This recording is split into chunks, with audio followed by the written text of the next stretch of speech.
أعوذ بالله من الشيطان الرجيم. بسم الله الرحمن الرحيم.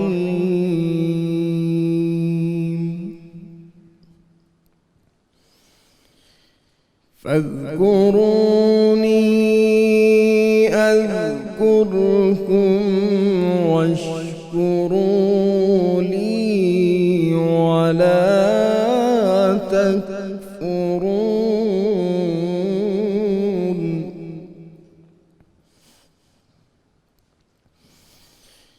يا أيها الذين آمنوا استعينوا بالصبر والصلاة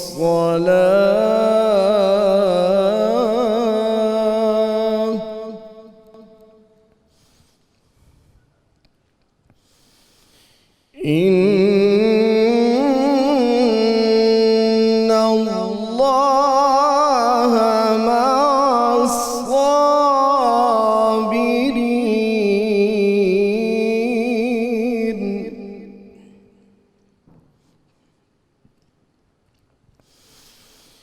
ولا تقولوا لمن يقتل في سبيل الله أموات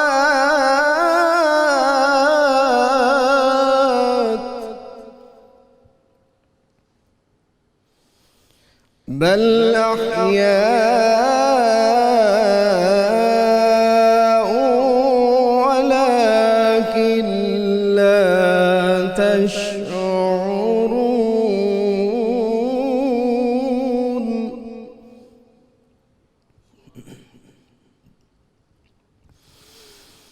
ولا تقولوا لمن يقتل في سبيل الله أموات بل أحياء ولكن لا تشعرون.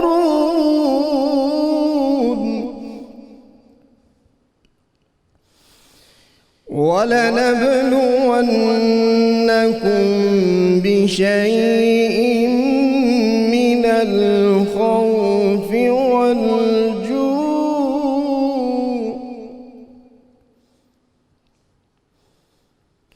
والجوع ونقص من الأموال والأنفس والثمرات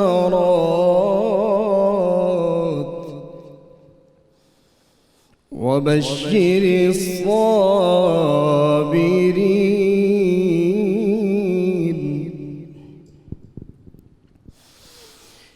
الذين إذا أصابتهم مصيبة قالوا إنا لله وإنا إليه راجعون.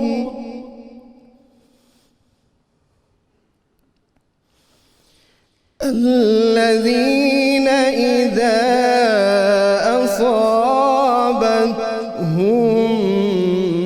مصيبة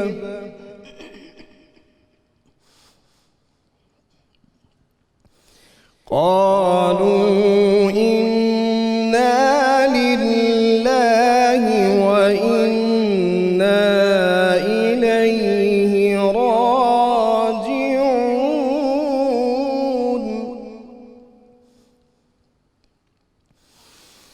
أولئك عليهم صلوات من ربهم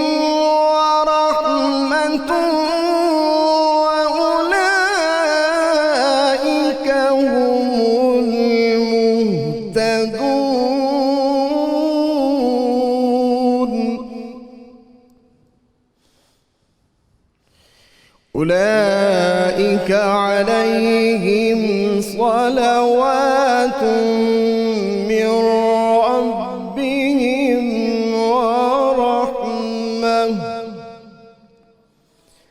وأولئك هم المهتدون. صدق الله العظيم. جزاک اللہ سبحان اللہ کا صاحب سبحان اللہ. اعوذ باللہ من الشیطان الرجیم بسم اللہ الرحمن الرحیم. السلام علیکم ناظرین گرامی. جہاں جہاں 92 نیوز کی ٹرانسمیشن دیکھی جا رہی ہے، میری اور 92 نیوز کی طرف سے آپ کو بہت بہت السلام علیکم ورحمۃ اللہ وبرکاتہ. رحمت رمضان افطار ٹرانسمیشن میں میں آپ کو خوش آمدید کہتا ہوں. UK میں، USA میں، خلیجی ممالک میں، سعودی عربیہ میں، پاکستان اور پاکستان سے باہر جہاں جہاں بھی ہمارا پروگرام دیکھتا ہے ناظرین کو، تمام ناظرین کو ایک مرتبہ پھر سلام اور محبتیں. اور ہمارے ساتھ ہمیشہ کی طرح موجود ہیں سید قاسم علی شاہ صاحب. ہمارے مستقل مہمان ہوتے ہیں، مستقل پارٹیسپنٹ ہیں، ہمارے پروگرام کا مستقل حصہ ہیں. ویلکم ٹو دی شو شاہ جی. اور ڈاکٹر مجاہد صاحب نے آج ہمیں جوائن کیا ہے. بہت ہی عمدہ، بہت ہی محبت کرنے والے اور بہت ہی قابل اسکالر ہیں اور شاعر بھی ہیں. بہت شکریہ. اور ہمارے ساتھ موجود ہیں الحاج شہباز قمر فریدی صاحب. آپ کسی تعارف کے محتاج نہیں ہیں، آپ بھی پروگرام کا مستقل حصہ ہیں، بلکہ 92 کا مستقل حصہ ہیں. ہم تو ابھی اس سے جڑے ہیں، لیکن آپ کی تو بہت محبتیں اور محبتوں کے سلسلے جو ہیں بہت ہی پرانے ہیں. اور 92 کے دیکھنے والے جو ہیں وہ فریدی صاحب سے بخوبی آشنا ہے. کراچی سے ہمیں حافظ غلام مصطفیٰ قادری صاحب جو ہیں، معروف نعت خواں، انہوں نے جوائن کیا ہے. خوش آمدید قادری صاحب، ویلکم ٹو دی شو. السلام علیکم ورحمۃ اللہ. وعلیکم السلام.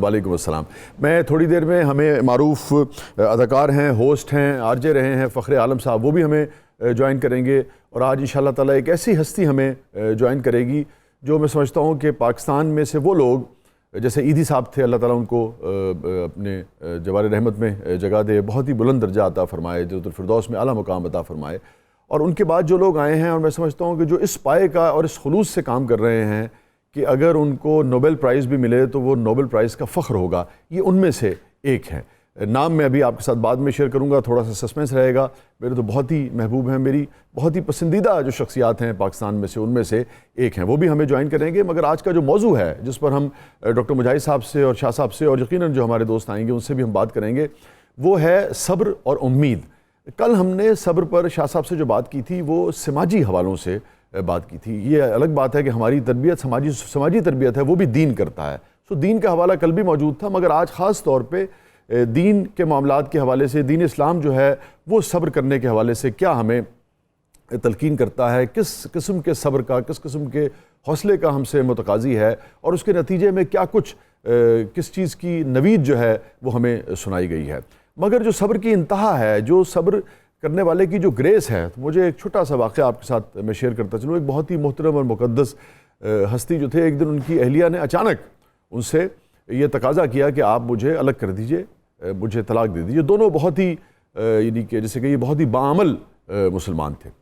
تو انہوں نے پوچھا ان محترم ہستی نے کہ آپ کیوں ایسا کہہ رہی ہیں، میں تو بہت ہی آپ سے محبت کرتا ہوں، آپ کا احترام کرتا ہوں، نان نفقے میں کبھی کوئی کمی نہیں کی. تو انہوں نے کہا نہیں، اسلامی فلسفہ تو یہ ہے کہ اللہ تعالیٰ جس کو تکلیف دیتا ہے اس سے محبت کرتا ہے، مگر میں نے آپ کو اتنا عرصہ ہو گیا مجھے آپ کے ساتھ زندگی گزارتے ہوئے، آج تک میں نے آپ کو کسی تکلیف میں نہیں دیکھا ہے. لہٰذا مجھے لگتا ہے کہ شاید آپ کا دل جو ہے اور آپ کی شخصیت جو ہے وہ اللہ تعالیٰ سے دور ہے، چونکہ جیسے اس نے آپ کو اگنور کر رکھا ہے اور آپ کو آج تک میں نے کسی تکلیف میں نہیں دیکھا. تو وہ شخصیت جو ہے وہ مسکرائے، اور مسکرا کر انہوں نے اپنی پشت سے جب تھوڑا سا کپڑا ہٹایا تو ان کی پشت پر، کمر پر ایک اتنا بڑا ناسور جو ہے وہ بنا ہوا تھا. اور مجھے کہہ لینے دیجئے کہ اس میں سے یعنی کہ ناسور آپ سمجھ سکتے ہیں کہ کس نوعیت کا زخم ہوتا ہے اور کب سے وہ زخم رہا ہوگا. تو ان کی بیوی نے حیرت سے ان سے دیکھا، ان سے کہا میں آپ کی اہلیہ ہوں اور میاں اور بیوی ایک دوسرے کا لباس ہوتے ہیں، ایک دوسرے سے کوئی شے پوشیدہ نہیں ہوتی ہے، مگر میں نے بھی آج تک یہ نہیں دیکھا، اور آج تک آپ نے ایک کراہ تک جو ہے وہ منہ سے نہیں نکالی اور کبھی اس کا اظہار نہیں کیا کہ آپ کو یہ تکلیف ہے. تو انہوں نے کہا کہ جو باری تعالیٰ مجھے اتنا کچھ عطا کرتا ہے، تم جیسی محبت کرنے والی نیک دیندار بیوی مجھے عطا کی، مجھے ہاتھ پاؤں دیے، مجھے آنکھیں دیں، مجھے مال و دولت سے نوازا ہے، کیا کچھ نہیں دیا، سوسائٹی میں عزت دی ہے، اگر اس نے ایک چھوٹی سی مجھے تکلیف بھی دے دی ہے، تم کیا سمجھتی ہو کہ کیا میں جگہ جگہ اس کا اعلان کرتا پھروں گا؟ یہ ہے مومن کے صبر کی انتہا، اور یہ ہے مومن کے صبر کی گریس کہ وہ کس وقار کے ساتھ اللہ تعالیٰ کی طرف سے جو کچھ بھی مشکل اگر زندگی میں آ جائے تو اسے فیس کرتا ہے، اور شکوہ جو ہے وہ زبان پہ نہیں لاتا ہے، تبھی اس کے درجات جو ہیں وہ بلند ہوتے ہیں، اور تبھی باری تعالیٰ جو ہے وہ اسے پھر خوشی کی جو نوید سنائی گئی ہے اس میں سے بے پناہ عطا کرتا ہے، کچھ یہاں عطا کرتا ہے اور کچھ آخرت کی دنیا میں جا کر عطا کرتا ہے۔ اور پھر امید ہے، امید پر ہم اگلے چونکہ مرحلے پہ بات کریں گے، سو صبر سے ابتدا کرتے ہیں۔ حضور والا، دین اسلام میں صبر کی سگنیفیکنس۔ بسم اللہ الرحمن الرحیم۔ ابھی آغاز میں تلاوت کلام پاک میں جن آیات کو پیش کیا گیا ہے انہی سے میں آج کی گفتگو کا آغاز کرنا چاہتا ہوں۔ اس میں جو آج کا ہمارا موضوع ہے کہ مشکلات اور مصائب پر صبر کرنے کی فضیلت اور اہمیت، اس میں سارا ایک وہ جو معاملہ ہے وہ بڑا کھول کر بیان کر دیا گیا۔ رب العزت ارشاد فرماتا ہے وَلَا نَبْلُوَنَّكُمْ بِشَيْءٍ مِّنَ الْخَوْفِ وَالْجُوعِ وَنَقْصٍ مِّنَ الْأَمْوَالِ وَالْأَنفُسِ وَالثَّمَرَاتِ وَبَشِّرِ الصَّابِرِينَ۔ سبحان اللہ، سبحان اللہ۔ اور ہم ضرور تمہیں آزمائیں گے۔ یہاں بڑی تاکید کی جا رہی ہے، بالکل، کیونکہ جو آزمائش ہے یہ انسانی زندگی کا حصہ ہے۔ بے شک مرزا غالب نے کہا قید حیات و بندے غم اصل میں دونوں ایک ہیں، موت سے پہلے آدمی غم سے نجات پائے کیوں؟ تو یہ زندگی اور جو غم، تکلیف، مصیبت ہے یہ دونوں لازم و ملزوم ہیں۔ تو اسی لیے اللہ تعالیٰ نے اسی حقیقت کو بیان کیا کہ وَلَا نَبْلُوَنَّكُمْ، ہم ضرور تمہیں آزمائیں گے۔ ایک اور جگہ پر اللہ رب العزت نے اس کی وضاحت میں فرمایا الَّذِي خَلَقَ الْمَوْتَ وَالْحَيَاةَ لِيَبْلُوَكُمْ اَيُّكُمْ أَحْسَنُ عَمَلًا۔ سبحان اللہ۔ اور اللہ وہ ہے جس نے موت کو پیدا کیا، جس نے زندگی کو پیدا کیا تاکہ تمہاری آزمائش کرے کہ تم میں سے اچھے اعمال کون کرتا ہے، یعنی جو تکلیف آتی ہے اس پر صبر کا مظاہرہ کون کرتا ہے اور بے صبری کا اظہار کون کرتا ہے۔ سبحان اللہ۔ یہیں سے کنٹینیو کریں گے۔ میں صرف ناظرین کو بتاتا چلوں کہ فخر عالم صاحب نے ہمیں جوائن کر لیا ہے۔ ویلکم ٹو دی شو فخر بھائی۔ السلام علیکم برادر، کیسے ہیں آپ؟ ٹھیک؟ وعلیکم السلام، آپ ٹھیک ہیں؟ خیریت سے ہیں؟ الحمدللہ۔ میں مجاہد صاحب کی بات مکمل ہو جائے پھر میں شاہ صاحب کو لے کے آپ کی طرف آتا ہوں۔ آپ تک آواز آ رہی ہے تو میں چاہوں گا کہ اس موضوع پر آپ بھی اپنا اظہار خیال جو ہے وہ ضرور فرمائیں۔ صبر آج کا ہمارا موضوع ہے، آپ مکمل کیجئے۔ وَلَا نَبْلُوَنَّكُمْ، ضرور ہم تمہیں آزمائیں گے، تمہاری آزمائش کریں گے۔ اب ایک سوال اور یہاں پر پیدا ہوتا ہے۔ میں کہتا ہوں اس آیت کا پورا ترجمہ کر دیجئے، اس میں بڑی وضاحت سے فرما دیا گیا کہ کن کن چیزوں سے، مال سے، اولاد سے۔ میں چاہ رہا تھا کہ ایک لفظ کے ساتھ وضاحت پیش کروں بالکل تاکہ وہ زیادہ بات واضح ہو جائے۔ تو اللہ رب العزت امتحان لیتا کیوں ہے؟ اس کو تو معلوم ہے متقی کون ہے اور گناہگار کون ہے، اچھا کون ہے، برا کون ہے۔ امتحان کیوں لیتا ہے؟ امتحان ہمارے لیے لیتا ہے تاکہ کل کو کوئی اعتراض نہ کرے، جب کوئی نعمت دی جائے یا قیامت والے دن جو مرتبہ دیا جائے گا کوئی اعتراض کر دے کہ جی مجھے یہ کیوں ملا اور اسے وہ کیوں ملا۔ تو اللہ تعالیٰ نے ایک یہ نظام رکھ دیا ہے تاکہ امتحان سے گزرو، جیسا امتحان دو گے سند بھی ویسی اعلیٰ ملے گی۔ اب امتحان ہیں کیا کیا؟ بِشَيْءٍ مِّنَ الْخَوْفِ، خوف کا امتحان ہوگا۔ اللہ اکبر۔ یعنی دشمن کا خوف بھی ہو سکتا ہے، جیسے یہ آج کل اللہ تعالیٰ کا خوف بھی۔ اس کے علاوہ فرمایا گیا وَنَقْصٍ مِّنَ الْأَمْوَالِ، اللہ اکبر، مال لے کر، سبحان اللہ، وَالْأَنفُسِ، اور جانیں لے کر، مطلب موت کا شکار کر کے، جیسے وباؤں کی وجہ سے، امراض کی وجہ سے، وَالثَّمَرَاتِ، اور پھلوں کی کمی کر کے۔ تو پھلوں سے مراد امام شافعی نے لکھا کہ اولاد کی آزمائش۔ تو یعنی یہ 5 آزمائشیں ہو گئی، خوف، جانوں کی کمی، پھلوں کی کمی، اور جو ہے مال کے ذریعے آزمائش۔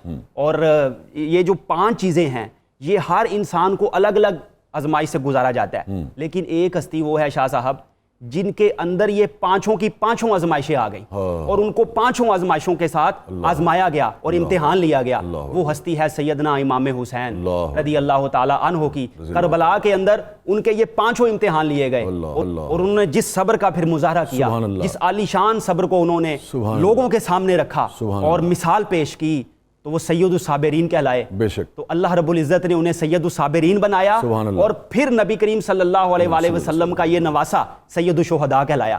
تو سید الصابرین ہی سید الشہداء ہو سکتے۔ سبحان اللہ، سبحان اللہ۔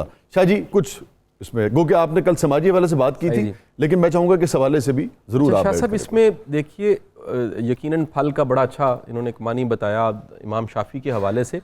انسان کتنی محنتیں کرتا ہے اور جب محنت کرتا ہے تو ایک امید بن جاتی ہے کہ اس کا انجام یہ ہوگا، میں اس طرح کا صلہ چاہ رہا ہوں, میں اس طرح کا انجام چاہ رہا ہوں, ویسا نہ ہو, یعنی آپ کی مرضی نہ چلی تو آپ کے رب کی مرضی چل گئی. آپ کے رب کی مرضی چلی, اگر آپ نے قبول کیا تو اس کا انعام ہے. کہیں ہماری مرضی ہے, کہیں ہمارے رب کی مرضی ہے. تو رب کی مرضیوں پہ راضی ہونے والے کے لیے صلہ ہے, اس کے لیے انعام ہے.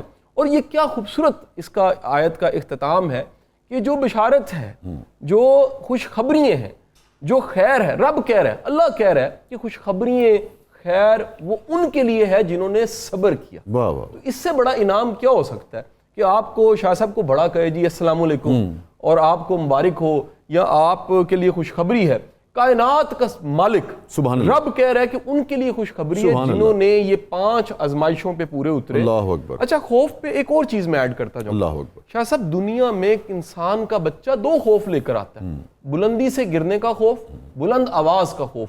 باقی سارے خوف زندگی میں ملتے ہیں, یہ سیکھے جاتے ہیں. بچے کو نہیں پتا غریب ہو جاتا ہے, نوکری نہیں ملی اور مجھے نکال دیا گیا, بھوک کا خوف اسے نہیں ہوتا. یہ سارے کے سارے خوف کہیں نہ کہیں زندگی سے ملتے ہیں, اور آپ کو اپنے تمام کے تمام خوفوں سے لڑنا ہوتا ہے لمحہ بلمحہ. ہر وقت کتنے خدشے دل میں اٹھتے ہیں, کتنے خوف دل میں اٹھتے ہیں. ایک میں یہاں آپ کی تعریف کرنا چاہوں گا, اگر آپ میں تو کہتا ہوں. اچھا, مجھے بڑا اچھا, ہم چند دن پہلے بریک میں بات کر رہے تھے, ہمارے بڑے دوست ایسے ہیں جو کل کے بارے میں فکر مند, جی پتہ نہیں کیا ہو جانا. تو آپ نے بڑی اچھی ایک شاہ صاحب بات کی, اور میں آپ بڑے بھائی ہیں اور اس کا اعلانیہ اظہار بھی میں کرتا ہوں, چھوٹا ہوں تو سیکھنا چاہیے. آپ سے میں نے بڑی خوبصورت چیز سیکھی کہ کل کی فکر کیوں, جب اللہ پہ چھوڑا, کل رب نے دیا, آج رب سے ہے, گزرا کل بھی اس سے ہے, تو آنے والا وقت بھی آپ کے رب کی طرف سے ذمہ داری ہے. تو خوف سے جان چھڑانے کے لیے اللہ پہ پورا بھروسہ, توکل, اور یہ یقین کہ ماضی سے آج کا دن بن گیا ہے, اس حال سے مستقبل بھی بن جائے. سبحان اللہ, سبحان اللہ. فخر صاحب, میری آواز آپ کو آ رہی ہے؟ بالکل بہترین طریقے سے. جی فخر, ہمارا جو آج کا موضوع ہے وہ ہے بنیادی طور پر صبر. اور آپ جانتے ہیں کہ یہ تو دن ہی ایسے ہیں, روزے کو بھی اگر آپ لیں, اگر یہ وبا کے دن نہ بھی ہوتے تو بھی ہم سے صبر کا روزہ متقاضی ہے. آپ کیسے دیکھتے ہیں صبر کو, اور اس وقت اس کی سگنیفیکنس کتنی ہے ہماری سوسائٹی میں اس وقت جس وبا کے دور سے ہم گزر رہے ہیں؟ بس بہت بہت شکریہ. سب سے پہلے تو بالکل صبر کا مہینہ ہے, یہ تو ہے ہی صبر کرنے کا ہمارا امتحان. صبر, ساری چیزیں اپنی جگہ. اور آپ نے جو سوال کہا نا کہ اس وقت ہمارے معاشرے میں اس کی کیا سگنیفیکنس ہے یا کتنا ضرورت ہے, جی ہاں, تو بالکل بہت زیادہ اشد ضرورت ہے صبر کا. میں کہتا ہوں کہ ہمارے ہاں اتنا زیادہ فقدان, اتنی کمی ہو گئی ہے ہمارے اندر صبر کرنے کی, اتنی ہمارے اندر ایک دوسرے کو برداشت کرنے کی, مختلف نظریوں کو برداشت کرنے کی. یعنی کہ دن بدن آپ دیکھیے کہ صبر صرف یہ تھوڑی ہے کہ آپ نے روزہ رکھ لیا اور آپ نے سارا دن کچھ کھایا کچھ پیا نہیں. صبر تو ہر چیز میں ہے. اللہ تعالیٰ کا حکم ہے کہ ہمیں تو ہر چیز, مطلب ہمیں صبر جو ہے وہ ایک بڑا امپورٹنٹ ایسپیکٹ ہے ہمارے مذہب کا, ہماری تاریخ کا, حضور پاک صلی اللہ علیہ وسلم کی زندگی کا. تو اس لیے ہمیں تو بہت شدید ضرورت ہے. اور میں ہی کہتا ہوں کہ وہ معاشرہ جو کہ اس بات کی بار بار ہر کوئی ایک دوسرے کو یہ بتانا چاہتا ہے کہ وہ کتنا بڑا مومن ہے, وہ کتنا بہتر مسلمان ہے دوسرے سے, اس معاشرے کے اندر صبر کی اتنی زیادہ شارٹیج کیسے ہے؟ اس معاشرے کے اندر ایک دوسرے کو برداشت نہ کرنے کا اتنا زیادہ رجحان کیوں ہے؟ یہ رجحان تو ہمیں بالکل بہت سوچ سمجھ کے چلنا چاہیے. دیکھیں, مذہب, عقیدہ, ایمان, آپ کی سوچ, آپ کی آئیڈیالوجی, آپ کا رہنے کا طور و طریقہ, آپ کے معاشرے کے حالات, آپ کے ملک کی سیاست, آپ کی معیشت, ہر چیز جڑی ہوئی ہے آپس میں. اگر ہم ایمان والے ہیں, کیونکہ ہم کہتے ہیں کہ ہم ہیں, مسئلہ یہ کہ ہمارے کہنے سے ہم ایمان والے نہیں بن جاتے, کلمہ پڑھنے سے خالی ہم ایمان والے نہیں بن جاتے, قرآن حفظ کرنے سے ہم خالی ایمان والے نہیں بن جاتے, 5 وقت کی نماز پڑھنے سے ہم لوگ ایمان والے نہیں بن جاتے. ایمان کے تقاضے یہ تو بیسکس ہے نا, اس کے پیچھے اور بھی بڑی بیسکس ہیں. حقوق العباد ہیں, بزرگوں کا, ماں باپ کا احترام ہے, ایک مومن کو دوسرے مومن سے کوئی نقصان نہ پہنچے, وہ اس کی ضرورت ہے. اس کی سب سے بڑی چیز انسانیت ہے, بے شک وہ کدھر ہے ہماری؟ بے شک. ٹھیک ہے نا, فخر ہمارے اندر میں جی پلیز آپ مکمل کیجئے, معاف کیجئے گا, ذرا کاٹ دیا. میں کہنا چاہ رہا ہوں, میں بہت معافی چاہتا ہوں اگر میں کچھ زیادہ کبھی بول جاؤں. میں کوئی زیادہ بدقسمت انسان ہوں کہ میں اتنا دینی نہیں ہوں, میں بدقسمت انسان ہوں, گنہگار ہوں, میں بدقسمت ہوں کہ میرے اندر مجھے وہ علم نہیں ہے سارا جو ہمارے علماء کرام کے پاس موجود ہے. لیکن مجھے یوں لگتا ہے کہ جو سوچ میری بنتی گئی ہے, جتنا میں پڑھ لیتا ہوں کتابیں, جو میں اسلامی تاریخ کے بارے میں جتنی چیزیں آہستہ آہستہ, بائی دا وے یہ رجحان بھی میرے اندر پچھلے کچھ سالوں میں آیا, پہلے نہیں ہوتا تھا. تو میں اس سے یہ کہنا چاہتا ہوں کہ میں یہ بلیو کرتا ہوں, میں یہ چاہتا ہوں کہ بحیثیت قوم ہم پاکستانی, ہم ایک انٹروسپیکٹ ضرور کریں, اپنے اندر ضرور جھانکیں کہ کیا وہ جو مسلمان جس کا ہم ہونے کا دعویٰ کرتے ہیں, وہ اسلام جس کے ہم اتنے بڑے چیمپئن بنتے ہیں, کیا ہم حقیقت میں دیکھیں کہنے میں اور دکھانے والا اسلام نہیں ہونا چاہیے. بالکل ٹھیک کہہ رہے ہیں, حقیقت میں ہم اس کا عملی, جی ہاں, اور اس کا عملی مظاہرہ ہم کر پاتے ہیں یا نہیں کر پاتے ہیں. فریدی بھائی آج کہاں سے آغاز کریں گے؟ سبحان اللہ, اس سے بہتر کیا ہو سکتا ہے؟ سبحان اللہ.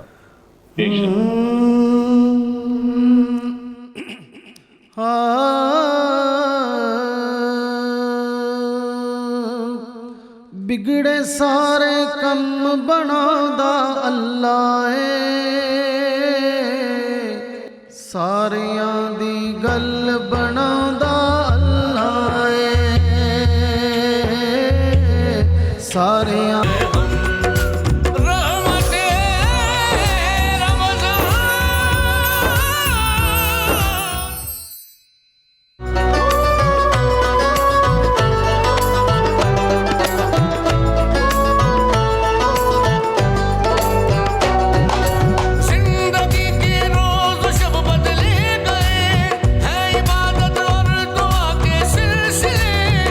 انبیاء کرام علیہ السلام ہیں, ان کو کیوں مشکلات پیش آتی ہیں؟ تو آپ کو پتا ہے کہ سونا تو سونا ہوتا ہے, لیکن جب تک وہ بھٹی میں نہ ڈالا جائے, اس پہ چوٹیں نہ لگائی جائیں, تب تک وہ محبوب کے گلے کا زیور نہیں بنتا. سبحان اللہ, سبحان اللہ. تو یہ مختلف درجات ہیں, ہر ایک کو اپنے درجے کے مطابق مصائب اور مشکلات میں سے گزارا جاتا ہے. لیکن ہم کیوں دیکھتے ہیں کہ جو نسبتاً, یہ سوال آپ سے بھی, میں شاہ جی آپ سے, بلکہ آپ پہلے جواب دے دیجیے, پھر میں مجاہد بھائی کی طرف بڑھوں گا. ذرا مشکل سوال تھرو کر رہا ہوں میں اب آپ کی طرف. ہم کیوں دیکھتے ہیں کہ جو صاحب ثروت ہیں یا بعض لوگ جو زندگی میں محنت کرتے ہیں آگے نکلنے, آپ دیکھیے کہ تقریباً 1% لوگ ہیں جن کے پاس دنیا کی بیشتر ویلتھ جو ہے, یا 10% لوگ ہیں ہارڈلی جن کے پاس دنیا کی بیشتر ویلتھ ہے, اور باقی جو 4.5 ارب کی جو آبادی ہے اس کا کوئی حال نہیں ہے, اور 2.5-3 ارب آبادی جو ہے وہ تو غربت کی لکیر سے نیچے جی رہی ہے. تو یہ ساری مصیبتیں اور علائم اور پرابلمز جو ہیں وہ غربا کے لیے ہمیں کیوں نظر آتی ہیں؟ اس کے پیچھے کیا؟ شاہ صاحب دیکھیے, ایک بات, 2-3 باتیں اکٹھی میرے ذہن میں ہو گئی, اگر آپ اجازت میں جلدی سے کوشش کرتا ہوں. نہیں, آپ آرام سے, تحمل سے. شاہ صاحب, ھذا من فضل ربی, یہ فضل کی تعریف بندے کو خود ڈھونڈنی پڑتی ہے. وہ کتابوں میں درج ہوگی, پہلے طے کرنا پڑتا ہے کیا مال و متاع ہی فضل ہے یا اس کا ساتھ اور نسبت فضل ہے, کیا وہ مال دے کے راضی ہے یا مال لے کے راضی ہے. این ممکن ہے مال لے کے راضی ہو رہا ہو, ہم سمجھ رہے ہو مال آ گیا ہے تب وہ راضی ہے, ہم سمجھ رہے ہو کہ جیتنا شاید اس کے فضل کی دلیل ہے, بعض اوقات ہارنا اس کے فضل کی دلیل ہوتی ہے. ایک محی الدین ابن عربی کا بڑا شاندار جملہ میں چاہوں گا پیش کروں. وہ فرماتے ہیں اگر مصیبت, رنج اور علم اتنے برے ہوتے تو اللہ اپنے بندوں کو تو نہ دیتا, لہٰذا یہ بڑے ضروری تھے. اور شاہ صاحب, دنیا کی ساری ریکارڈڈ ہسٹری, دنیا میں رب نے قدرت کا ایسا نظام ہے جس کو بڑا کرنا ہوتا ہے, اس سے بڑا ایک مسئلہ بنتا ہے پہلے, پھر اس کی جست سے, اس کی کوشش سے, اس سے گزر کے وہ بندہ عروج کی طرف جاتا ہے اور بڑا ہو جاتا ہے. آپ یہ بھی دیکھیے نا کہ اگر چھلانگ لگانی ہو اور ایک بڑی کھائی ہو تو پہلے پیچھے جانا پڑتا ہے, پیچھے جا کے اب بھاگتے ہیں تو وہ کھائی کو عبور کرتے ہیں. وہ پیچھے جانا بظاہر برا لگ رہا ہوتا ہے کہ مجھے پیچھے کیوں جانا پڑ رہا ہے, لیکن اس پیچھے جانے کے بعد ایک اچھا وقت آتا ہے, اس بڑی کامیابی کے لیے آپ بڑی کامیابی مل جاتی ہے. ٹھیک ہے. اچھا میں مجاہد بھائی آپ کی طرف آؤں گا, لیکن میں ذرا فخر صاحب کو بھی ان کر لوں, پھر اسی سوال کا جواب میں آپ سے لینے کی کوشش کروں گا. اس میں ایک چھوٹا سا کانٹرڈکشن نظر آتا ہے, ہو سکتا ہے کہ ہماری فہم کی کجی ہو, ہماری ناقص العقلی ہو کہ یہ ہمیں وہ نظر آتا ہے. وہ یہ ہے کہ اگر تو یعنی کہ مصائب اور الم جو ہیں وہ محبت کی علامت ہیں خالق سے, تو پھر ایسے معاشرے کی تشکیل کے لیے کیوں محنت اور تکلیفیں برداشت کی جاتی ہیں انبیاء اکرام کی طرف سے بھی اور دیگر اس سے بھی, جو کہ خوشحال معاشرہ ہو, نسبتاً تکلیفوں سے پاک معاشرہ ہو؟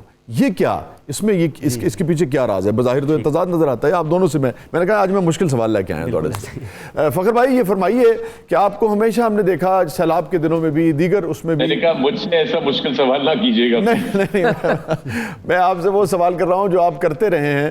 آپ نے بہت کام کیا, ہم نے دیکھا سیلاب کے دنوں میں بھی, زلزلے کے دنوں میں بھی, اور اس صورتحال میں آپ اپنا کردار جو ہے ایک سیلیبریٹی کی حیثیت سے کیسے نبھا رہے ہیں؟ دیکھیں, کردار سیلیبریٹی کی حیثیت سے کبھی نہیں ہوتا وسیع. کردار جو ہے وہ بحیثیت ہے ایک ذمہ دار شہری اور ایک انسانیت کے ناطے جو ہے نا وہ نبھایا جاتا ہے, کوئی بھی ہو وہ خاص, کوئی بھی ہو, ٹھیک ہے نا.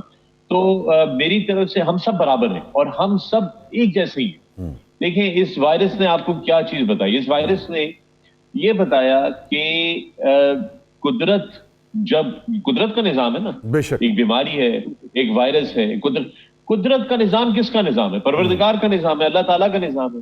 اب انسان جو تھا وہ اتنا ہواؤں میں اڑی چلا جا رہا تھا پوری دنیا میں کہ اس نے وہ پش کر رہا تھا. اب ہر چیز کو ہم دھکیل رہے تھے. ہم اس اللہ تعالیٰ کی دی ہوئی نعمت, یہ جو دنیا ہے, یہ جو سیارہ ہے جس پہ ہم لوگ مقیم ہیں, ہم اس کو برباد کیے چلے جا رہے تھے. پلاسٹک ہو, پولوشن ہو, انوائرمنٹل ہیزرڈ ہو, یہ اللہ تعالیٰ کا نظام ہے.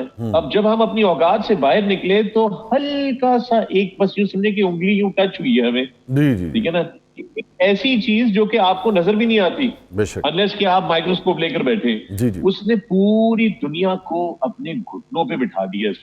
یہی کر دیا نا, بالکل نیچے کر دیا.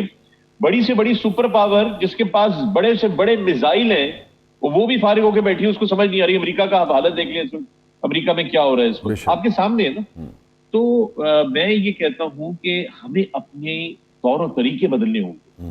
اگر کوئی سبق ہے نا سیکھنے کا کووڈ-19 کا, تو وہ یہ ہے کہ ہمیں اپنے طور و طریقے بدلنے ہوں گے بحیثیت انسان اور بحیثیت مسلمان. دیکھیں ہم یہ نہیں کہہ سکتے کہ ایک طرف ہم وضو کر کے باجماعت نماز پڑھ کے آئیں, پھر اپنی دکان پہ کاروبار کھولیں اور اس کے بعد ملاوٹ والا سامان بیچیں, یا تولنے میں جو ہے حساب کتاب میں گڑبڑ کریں, یا چیزیں مہنگی کر کے مشکل کر دیں غریب آدمی کے لیے کہ وہ خرید سکے. یہ ساری چیزیں میٹر کرتی ہیں. دوسری طرف ہم اب یہ نہیں کر سکتے کہ ہم جنگلات کاٹے چلی جائیں, ہم جو ہے وہ فیکٹریوں کے اندر سے جو ہے وہ مطلب نیچر کو برباد کیے چلے جائیں. دونوں طریق سے نا ہمیں بحیثیت انسان ہمیں اپنے آپ کو امپروو کرنا پڑے گا, ورنہ یہ ہے کہ یہ تو صرف ٹریلر دیکھ رہے ہیں ہم. ٹھیک ہے. اچھا فخر یہ بتائیے, آپ چونکہ بلاول صاحب کے ساتھ بھی رہے, سیاست کو بھی سمجھتے ہیں, یہ جو وفاق اور سندھ کے درمیان جو بیان بازی اس وقت چل رہی ہے, آپ کیا سمجھتے ہیں اس میں سے کس کی حکمت عملی جو ہے وہ بہتر ہے؟ میں یہ نہیں کہوں گا کہ دونوں ہی ہو سکتا ہے اپنی جگہ اخلاص سے سمجھتے ہوں, لیکن کس کی حکمت عملی بہتر ہے اور کون سیاست سے کام لے رہا ہے دونوں میں سے, کیا لگتا ہے آپ کو؟ پہلی بات یہ کہ سیاسی طور پہ میں جو ہوں وہ کوئی اتنا شعور نہیں رکھتا کہ میں سیاست کی گمبھیر معاملات کے اندر جو ہوں کوئی وہ بڑا اوپینین دے سکوں. لیکن میں صرف یہ کہہ سکتا ہوں کہ دیکھیں, کیا یہ وقت سیاست کرنے کا ہے؟ کیا یہ حالات ہمیں اجازت دیتے ہیں کہ ہم سیاسی پوائنٹ سکورنگ کریں؟ کیا یہ وہ وقت ہے کہ جب ہم اس مباحثے میں مبتلا ہوں یا اس مباحثے میں پڑ جائیں کہ کون صحیح ہے اور کون غلط ہے؟ اور اگر یہ کووڈ-19 نہ بھی ہوتا تو بھی میرا آپ سے یہ سوال وسیع اور تمام دیکھنے والوں سے یہ سوال ہے کہ کیا جو ہمارے ملک اور معاشرے کے حالات چل رہے تھے, کیا اس میں ہمیں زیب دیتا ہے کہ ہم اس بات کے اوپر لڑائی کریں, پھڈا کریں, بحث کریں, ایک دوسرے پہ کیچڑ اچھالیں, ایک دوسرے کو نیچا دکھانے کی کوشش کریں, بجائے اس کے کہ ہم اپنے ملک میں تکلیف میں اتنے سارے غریب لوگوں کے بارے میں ایکچولی سوچیں بیٹھ کے کہ یار دیکھیں یار مجھے آپ سے بڑی پرابلم ہے, آپ ایک دوسری آئیڈیالوجی رکھتے ہیں سیاسی اور میں ایک الگ آئیڈیالوجی رکھتا ہوں سیاسی, مگر مسئلہ اس وقت کیوں ہے کہ آپ کی اور میری آئیڈیالوجی کی جنگ نہیں ہے, جنگ جو ہے وہ غربت کے خلاف, بالکل ٹھیک ہے, جنگ جو ہے وہ بیماریوں کے خلاف ہے, بالکل ٹھیک, جنگ جو ہے وہ ہیلتھ کیئر کے خلاف ہے, جنگ جو ہے وہ ایجوکیشن کے نظام کے خلاف ہے. بے شک, ویسے اصل تو ڈیبیٹ یہ ہونا چاہیے. تو ہماری معذرت کے ساتھ ہمارا جو ڈسکورس ہے نا, پولیٹیکل ڈسکورس بھی, وہ بھی پورے معاشرے کی طرح ڈیٹیریٹ کر کے پتہ نہیں کہاں چلا کے بیٹھ گئے. درست, میں آپ سے یہی پوچھنا چاہ رہا تھا, اس میں کون آپ کو لگتا ہے کہ کون دیانتداری سے کام کر رہا ہے اور کون جو ہے وہ پوائنٹ سکورنگ کر رہا ہے؟ اس کا اگر آپ مجھے جواب دے دیں تو مجھے, پھر میں قادری صاحب کی طرف بڑھنا ہے, پھر میں واپس آ کر دوبارہ آپ سے. مزے کی بات یہ کہ دونوں پارٹیاں یہ سوچ رہی ہیں کہ ہم صحیح بات کر رہے ہیں اور دوسرا جو ہے وہ پوائنٹ سکورنگ کر رہے ہیں. دو الگ الگ عوام کیا سمجھ رہے ہیں, آپ کیا سمجھ رہے ہیں, آپ کو کیا لگ رہا ہے؟ اصل جج تو عوام ہے. بحیثیت عوام ہمیشہ پستی آئی ہے. اوہ یس, اس میں کوئی عوام ہمیشہ پستی آئی ہے.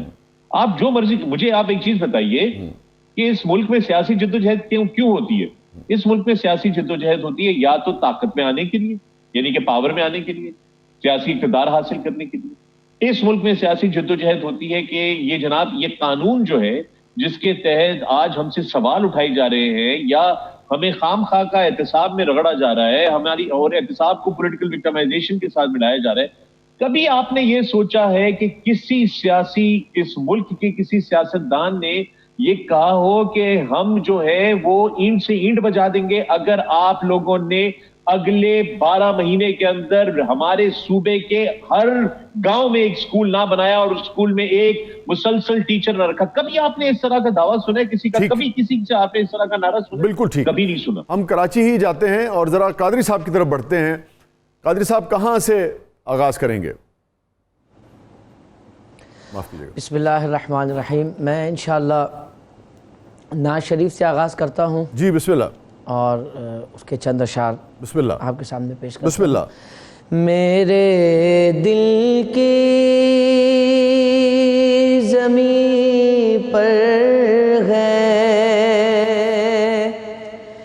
قدم زہرا کے بچوں کا,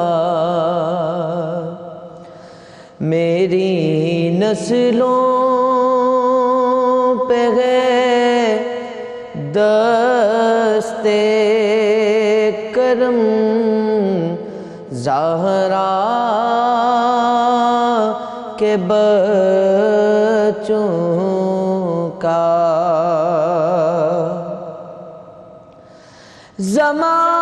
زمانے کا کوئی بھی رنج اسے رسوا نہیں کرتا,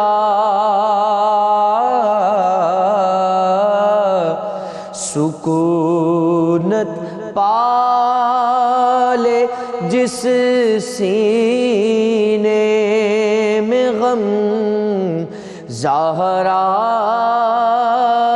کے بچوں کا,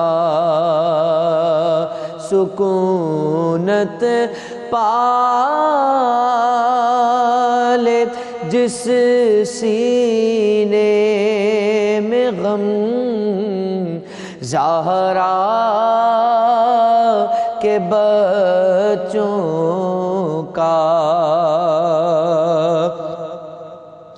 خدا کے فضل سے اذن زیارت کا شرف پایا,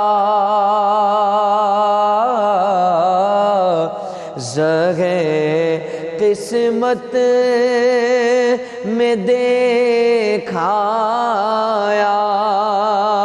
حرم زہرا کے بچوں کا, زہے قسمت میں دیکھایا حرم زہرا کے بچوں کا. ہزار کوششیں کر لی زمانے نے جھکانے کی، ہزاروں کوششیں کر لی زمانے نے جھکانے کی، مجھے جھکنے نہیں دیتا،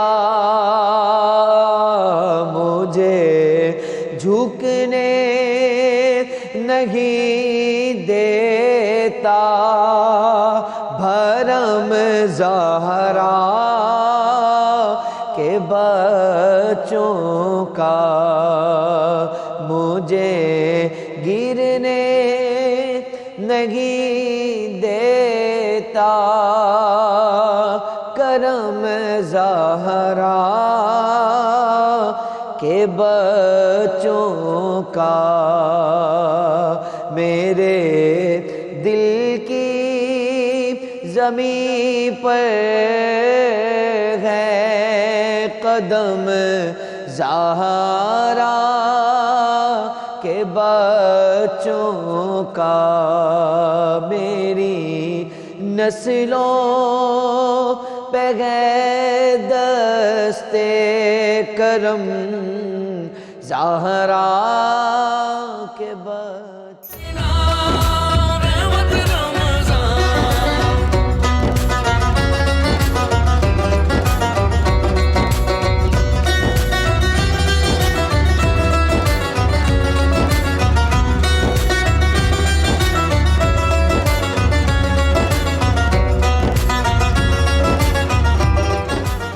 ویلکم بیک ناظرین، پروگرام میں ایک مرتبہ پھر حاضر خدمت ہیں۔ آپ دیکھ رہے ہیں 92 نیوز کی رحمت رمضان افطار ٹرانسمیشن۔ آج کا ہمارا موضوع جو ہے وہ ہے صبر اور امید۔ اس وقت ہم صبر پر اور دین اسلام میں جو مشکلات بعض اوقات انسان کو پیش آتی ہیں عام زندگی میں اسلام کے فروغ کے حوالے سے، اس پر صبر کی کس طرح تلقین کی گئی ہے ہمارا موضوع ہے۔ پھر اگلے مرحلے میں ہم بات کریں گے امید پر۔ میں سوال یہ چھوڑ کے گیا تھا کہ اللہ کا پیارا اور محبوب ہوتا ہے جس کو تکلیف ہوتی ہے، یہ ایک بات، مگر دوسری طرف ہم دیکھتے ہیں کہ جتنی جد و جہد ہے، جتنی قربانیاں ہیں، جتنا جہاد ہے، جتنی تکلیفیں اور صعوبتیں ہیں جو برداشت کی جا رہی ہیں، وہ اس لیے برداشت کی جا رہی ہیں کہ خوشحال معاشرہ جو ہے وہ قائم ہو سکے۔ جب سیدنا عمر فاروق رضی اللہ تعالیٰ عنہ کے دور میں ہم نے ایکسل کیا تو بھی ہمارا فخر یہی تھا کہ خوشحال ایک جو سلطنت ہے وہ ہمیں مل گئی ہے، ہم نے بہت اس میں گرو کیا ہے۔ اس میں ایک فرق ہے، کیا یہ تضاد ہے یا کوئی ایک ایسی چیز ہے جس کو ہمیں سمجھنا ہے؟ جی، آپ فرما رہے تھے کہ مشکل سوال ہے، تو یعنی آپ آج چاہ رہے ہیں کہ شاہ صاحب اور میرا امتحان کریں، ہم مشکل سوالات پہ صبر کیسے کرتے ہیں، کیونکہ ہمارا موضوع یہ ہے آج۔ عموماً جو عقلی سوال اٹھتے ہیں طالب علمانہ، عموماً ہمیں اس قسم کے اس پہ چپ کرا دیا جاتا ہے اور یہ کہہ دیا جاتا ہے کہ بس یہ اللہ کی رضا ہے، آپ اسے سمجھتے نہیں ہیں۔ میں اس حوالے سے کہہ رہا تھا۔ جی شاہ صاحب، اس کو دو حوالے سے میں اس کا جواب دینا چاہوں گا۔ پہلی بات تو یہ ہے کہ ہمیں مشکلات کے اسباب کا جائزہ لینا چاہیے۔ ہر مشکل کا سبب کچھ اور ہوتا ہے۔ جو اہل ایمان پر مشکلات اور مصائب آ رہے ہیں ان کے اسباب کچھ اور ہیں، جیسے کہ پہلے بھی کچھ عرض کیے۔ اور مومن کے حوالے سے یہ آتا ہے حدیث شریف میں کہ جب بھی کوئی اس کو مشکل پیش آتی ہے، تاکہ کانٹا بھی چبھتا ہے، تو اس کا جو ہے درجہ ایک بلند ہوتا ہے اور اس کے گناہوں کا کفارہ بن جاتا ہے۔ یہاں تک روایت میں آتا ہے کہ قیامت والے دن اہل عافیت جن کو مشکلات کم آئی ہوں گی، وہ خواہش کریں گے کہ کاش دنیا میں ہمارے جسموں کو کینچیوں سے کاٹا جاتا کہ آج مصیبت والوں کو اتنا اجر مل رہا ہے۔ تو یہ تو ہے ایک پہلو جو اللہ کے اپنے ہیں۔ ایمان ہے، اگر ہمارا اس پہ ایمان ہے تو پھر ہم ایک تکلیفوں سے پاک، خوشحال اور پرامن معاشرے کی خواہش اور اس کے لیے جد و جہد کیوں کرتے ہیں؟ میں وہی اسباب کے حوالے سے کر رہا تھا۔ دوسرا سبب کیا ہے کہ انسان پر اس کے گناہوں کی وجہ سے مشکلات کو ڈال دیا جاتا ہے۔ ایک سبب یہ ہے کہ جب اس کا دنیاوی مرتبہ بلند کرنا ہوتا ہے تب مشکل میں ڈال دیا جاتا ہے۔ آپ دیکھیں حضرت سیدنا یوسف علیہ السلام قید میں گئے، کنویں میں، اس کے بعد عزیز مصر بنے۔ اسی طرح نبی کریم صلی اللہ علیہ وآلہ وسلم مکہ مکرمہ سے ہجرت کر کے مدینہ منورہ آئے، پھر جو ہے وہ ریاست قائم فرمائی۔ اسی طرح جب کسی کو اللہ تعالیٰ اپنے قریب کرنا چاہتا ہے تو مشکل میں ڈال دیتا ہے۔ فرمایا کہ کچھ ایسے لوگ ہوتے ہیں عمل میں کمزور ہوتے ہیں لیکن اللہ تعالیٰ ان کو اپنے قریب کرنا چاہتا ہے۔ اس وقت جو 2.5-3 ارب مسلمان ابتلا کا شکار ہے، معاشی طور پہ امن کے حوالے سے پیچھے ہے، تو اس وقت تو ہم بہت پھر محبت کے عالم میں ہیں، خدا کا قرب ہمیں نصیب ہے۔ وہ ایک شعر ہے کہ یہ شہادت گاہ الفت میں قدم رکھنا ہے، لوگ آسان سمجھتے ہیں مسلمان ہونا، اللہ، تو ایک تو یہ پہلو ہے۔ تو اگر ہم اس قرب میں ہیں تو ہم اس قرب سے دوری کیوں چاہتے ہیں خوشحالی اور امن کی شکل میں؟ جی، اب یہ سوال بھی آپ کا بڑا اچھا ہے۔ اب اس میں دیکھیے کہ ایک ہے کہ مصائب کا مقابلہ کرنا، جی، مصائب کا اچھے انداز سے صبر کے ساتھ سامنا کرنا، ٹھیک ہے، اور ایک ہے مصائب کی خواہش کرنا۔ اچھا، خواہش کرنا منع کیا ہے کہ خواہش نہیں کرنا، اور اسلام نے یہ بھی حکم دیا ہے کہ جب آپ پہ مصائب، مشکلات، بیماریاں آئیں ان سے نکلنے کے لیے جدوجہد کریں۔ ٹھیک ہے، تو ہم تو اس حکم پہ عمل کرتے ہیں، چھوڑ نہیں دینا اس پہ، یہ ہے اصل امتحان۔ جی، اصل بات یہ ہے۔ ایک دفعہ صحابہ کرام نے عرض کیا یا رسول اللہ صلی اللہ علیہ وسلم، جب کوئی بیماری یا مصیبت آتی ہے تو ہم دم کے ذریعے بھی اس کا علاج کی کوشش کرتے ہیں، دوا کے ذریعے بھی کرتے ہیں، اور احتیاطی تدابیر بھی اختیار کرتے ہیں۔ یہ کیسا ہے؟ کیا یہ اللہ کی تقدیر سے بھاگنا نہیں؟ فرمایا نہیں، یہ تو اللہ کی تقدیر میں ہی پناہ لینا ہے۔ اللہ کی تقدیر یہی ہے کہ دم کروایا جائے، اللہ کی تقدیر یہی ہے کہ دوا لی جائے، اللہ کی تقدیر یہی ہے کہ احتیاطی تدابیر اختیار کی حضور جبر و قدر دا فلسفہ آ گیا جی، دسو سر۔ میں تے سب تو پہلے ایک چھوٹی جی گزارش کراں گا سر۔ گزارش یہ ہے کہ کسی بھی حالت میں آپ کے پاس مال و متاع ہے یا مصائب ہے، آپ اپنا رجوع دیکھیے کس طرف ہے۔ اگر مال و متاع کی انتہا پہ بھی رب کو بھول گئے ہیں تو وہ عذاب ہے، پھر وہ کوئی اچھی بات نہیں ہے کہ مال و متاع تو آ گیا لیکن اپنے رب سے تعلق منقطع ہو گیا۔ دکھ قبول محمد بخشا تے راضی رہن۔ تو آپ پرابلم اگر آپ کو آپ کے رب کی طرف لے جائے، بلکہ بابے جو ہے نا درویش، انہوں نے تو بڑا ایک سچل جملہ بولا ہوا ہے، وہ کہتے ہیں ایسا گناہ جو اللہ کے رستے کا مسافر بنا دے سچی توبہ سے، اس کا بھی شکریہ ہے اللہ اکبر کہ اس نے کم از کم رستہ ٹھیک دے دیا اور پکی سچی توبہ دے دی ہے۔ اس اندھیرے کا شکریہ جس نے روشنی کا شعور دیا، سبحان اللہ، اس ٹھوکر کا شکریہ جس نے سنبھلنا سکھا دیا۔ سو ہماری زندگی میں کسی بھی حالت میں یہ دراصل ابتلا، انعام، آزمائش یا کرم، یہ فیصلہ انفرادی ہے۔ آپ معاشروں کو اگر آپ دیکھیں تو آپ یہ فیصلہ نہیں کر سکتے کہ کوئی معاشرہ بڑا آگے ہے تو یہ اللہ کا کرم ہے، نیچر کے لاز ہیں جو ان کو فالو کرتا ہے، شاہ صاحب نتیجہ مل جاتا ہے۔ لیکن انفرادی طور پہ دیکھا جا سکتا ہے، لیکن یہ دو الگ فلسفے ہیں۔ آپ جو نیچر کے لاز اور فالو کی بات کر رہے ہیں یہ الگ فلسفہ ہے، اور یہ جو مسلمان کا دینی جو فلسفہ ہے وہ بالکل الگ ہے۔ وہ تو یہ ہے کہ جب کسی معاشرے کو اللہ تعالیٰ جب عطا کرتا ہے تو یا اس کو عطا کرتا ہے یا اس کو مصیبت میں مبتلا رکھتا ہے، یہ فرق ہے تھوڑا سا۔ شاہ صاحب دیکھیے اس میں آپ اس سے ایگری کرتے ہیں یہ جو نیچر کے لاز کام کرتے ہیں یا اللہ تعالیٰ کی تقدیر جو ہے وہی صرف کام کر رہی ہوتی ہے؟ جی، تقدیر کا فلسفہ بھی تو سمجھنا پڑے گا نا کہ تقدیر ہے کیا۔ جی، تو ہو سکتا ہے، میں ایک مثال دیتا ہوں، ہو سکتا ہے کہ ہم ایک کام تقدیر پہ چھوڑ دیتے ہیں۔ مثال ہے کہ جی تقدیر میں ایسے لکھا ہے، ہم کیا کریں، کیوں کوشش کریں؟ تو مولا علی سے ایک سوال پوچھا گیا تھا، آپ سے پوچھا گیا تھا کہ جی ہمارے جو ہم دعا کیوں کرتے ہیں جب سب کچھ طے ہے پہلے، تو فرمایا ہو سکتا ہے یہی لکھا ہو دعا کرو گے تو یہ ملے گا۔ آپ مکمل کیجیے۔ شاہ صاحب میرا یہ خیال ہے کہ دیکھیے آپ ایک وقت میں جبر قدر ایک وقت میں موجود ہوتی ہے۔ بعض اوقات جیسے ڈاکٹر صاحب نے بتایا، بعض اوقات تقدیر یہ ہوتی ہے کہ اختیار آپ کے پاس ہوتا ہے، ٹھیک ہے، اور اس اختیار کو استعمال کرتے ہوئے باوجہ تقدیر آپ نتیجہ لے لیتے ہیں، لگتا ہے ایسے اختیار آپ کے پاس تھا، ٹھیک ہے، اور بعض اوقات آپ کے پاس اختیار چھن جاتا ہے، وہ قبول کرنا پڑتا ہے جو رب کی مرضی ہوتی ہے، اور بعض اوقات وہ اپنی مرضی نہیں ہوتی۔ اچھا، ایک یہ بھی بڑا بنیادی سا نقطہ ہے کہ جو قوانین قدرت ہیں، ان قوانین قدرت پہ حاوی چیز رحمت ہے۔ واہ واہ واہ، بے شک، یہ بڑی امپورٹنٹ چیز ہے، بے شک۔ اور قوانین قدرت یعنی فطرت سے انکار نہیں ہے کہ محمد سے وفا تو نے تو ہم تیری، یہ جہاں چیز ہے کیا لوح و قلم رحم اور فضل کا ایک اپنا اسلوب اور قانون ہے کہ وہ سارے قوانین کے ہوتے رب پھر بھی فضل و کرم کر سکتا ہے۔ ایک اہم چیز یہ ہے کہ اس فطرت کی قوانین تک رہنے والا شاید ایتھیسٹ ہو سکتا ہے، لیکن جو مانتا ہے کہ اس فطرت کو کریٹ کرنے والا رب ہے وہ مومن ہے۔ واہ واہ واہ، وہ تمام کے تمام لاز کو سمجھتے ہوئے، انڈرسٹینڈ کرتے ہوئے، وہ ان لاز کے پیچھے کریٹر تک چلا جاتا ہے، ٹھیک ہے، جو انہی لاز کو سمجھتا ہے، تخلیقار یہ قوانین ہی ہیں، وہ رستے میں ہے۔ سبحان اللہ۔ تو اگر آپ بہت زیادہ سائنٹیفک ذہن بھی رکھتے ہیں، لیکن اگر آپ میں ایک پازیٹیوٹی ہے تو آپ جرثومے کی ڈائسیکشن کرتے ہوئے بھی خدا تک جو ہے وہ پہنچ جائیں گے۔ یہ وہ عقل آپ کو رب نے دی ہے۔ سبحان اللہ۔ یہ شاہ صاحب ہمیشہ ہم یہ بات کرتے ہیں انتہائی ممنوع چیز میرے ہاتھ جی جی جی جی جی فتویٰ نہیں لگا سکتے آپ میرے پہ، لیکن اسی سے علاج ہو گیا. ٹھیک ہے.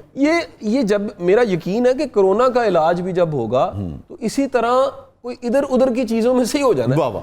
فخر صاحب میری آواز آ رہی ہے آپ کو؟ یہ جو گفتگو ہو رہی تھی اس میں کچھ آپ ایڈ کرنا چاہیں گے یا پھر میں اگلے سوال کی طرف بڑھوں؟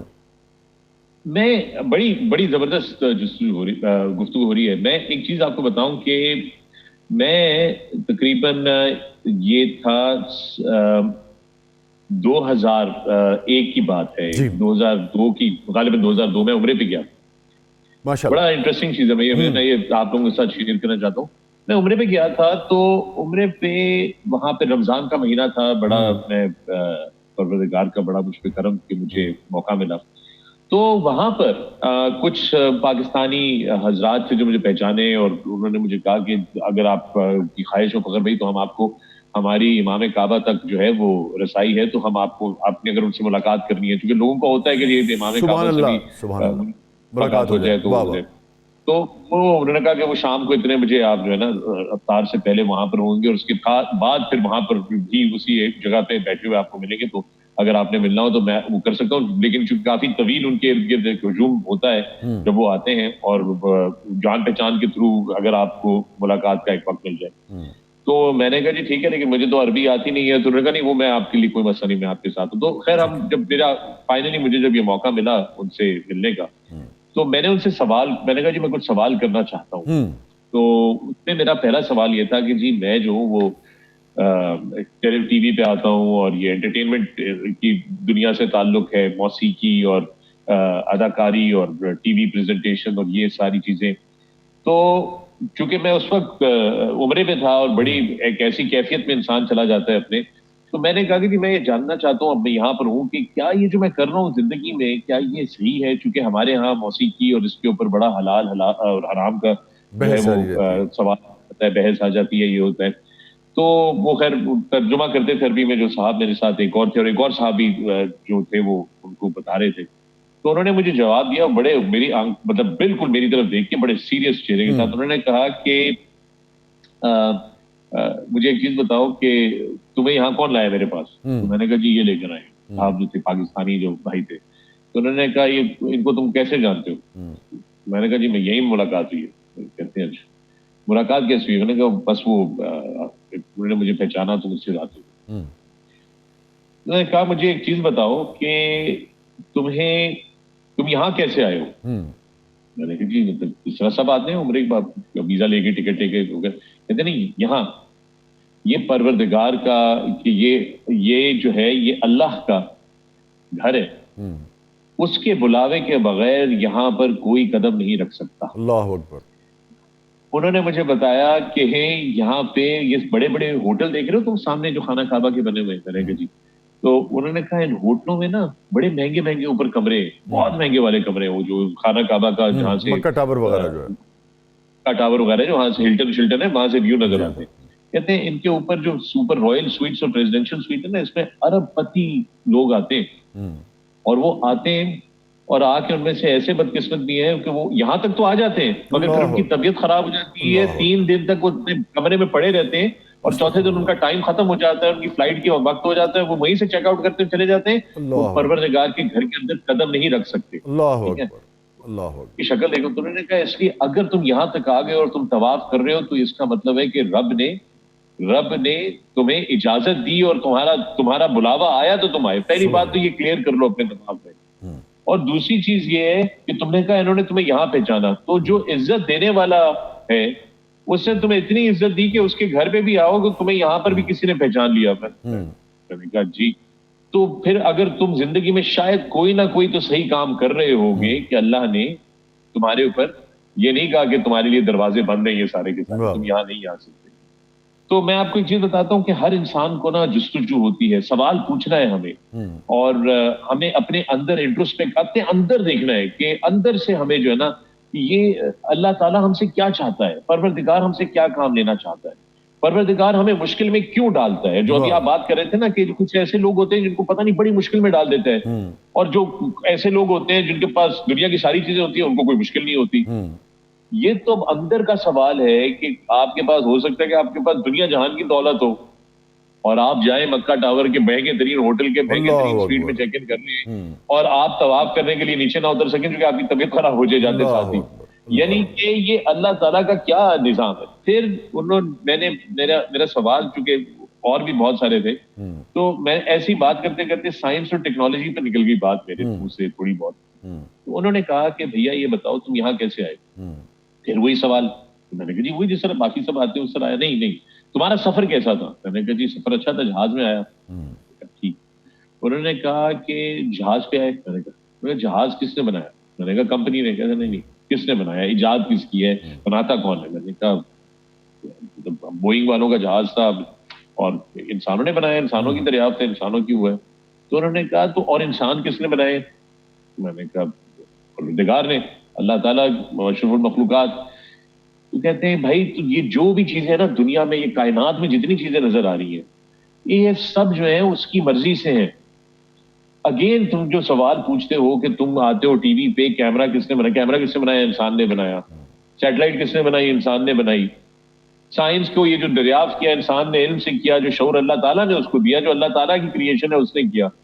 تو تم جو ہو تم لوگ, تو ان کا جو باٹم لائن تھی نا, جو آخر میں جو سب سے امپورٹنٹ بات تھی, انہوں نے کہا کبھی اپنے مذہب کو اتنا کمپلیکیٹ مت کرو. بڑی سمپل سی بات یہ ہے کہ پروردگار کا ہر چیز کے اوپر فائنل اتھارٹی اللہ تعالیٰ ہے, ہر چیز پہ. Super power. جب سپر پاور ہوگی نا, جب یہ بات طے ہے تو پھر ڈیبیٹ کس بات کا.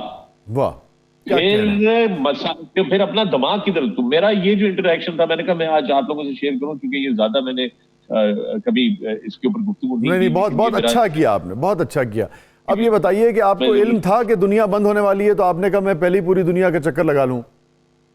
ایک تو یہ کہ میں بڑا خوش قسمت ہوں کہ اور اگین وسیع, یہ اللہ تعالیٰ کی, میں کہتا ہوں پروردگار کا جو ڈیزائن ہوتا ہے نا ہر چیز کا, وہ بندہ لاجواب ہو جاتا ہے اس کے ساتھ. آج میں آپ کو ایک بات بتاؤں بڑی انٹرسٹنگ. فخر سوری آپ کی بات کٹ رہی ہے, وہ آپ کو پتا ہے ہم کئی گروپس میں ہم اکٹھے بھی ہیں.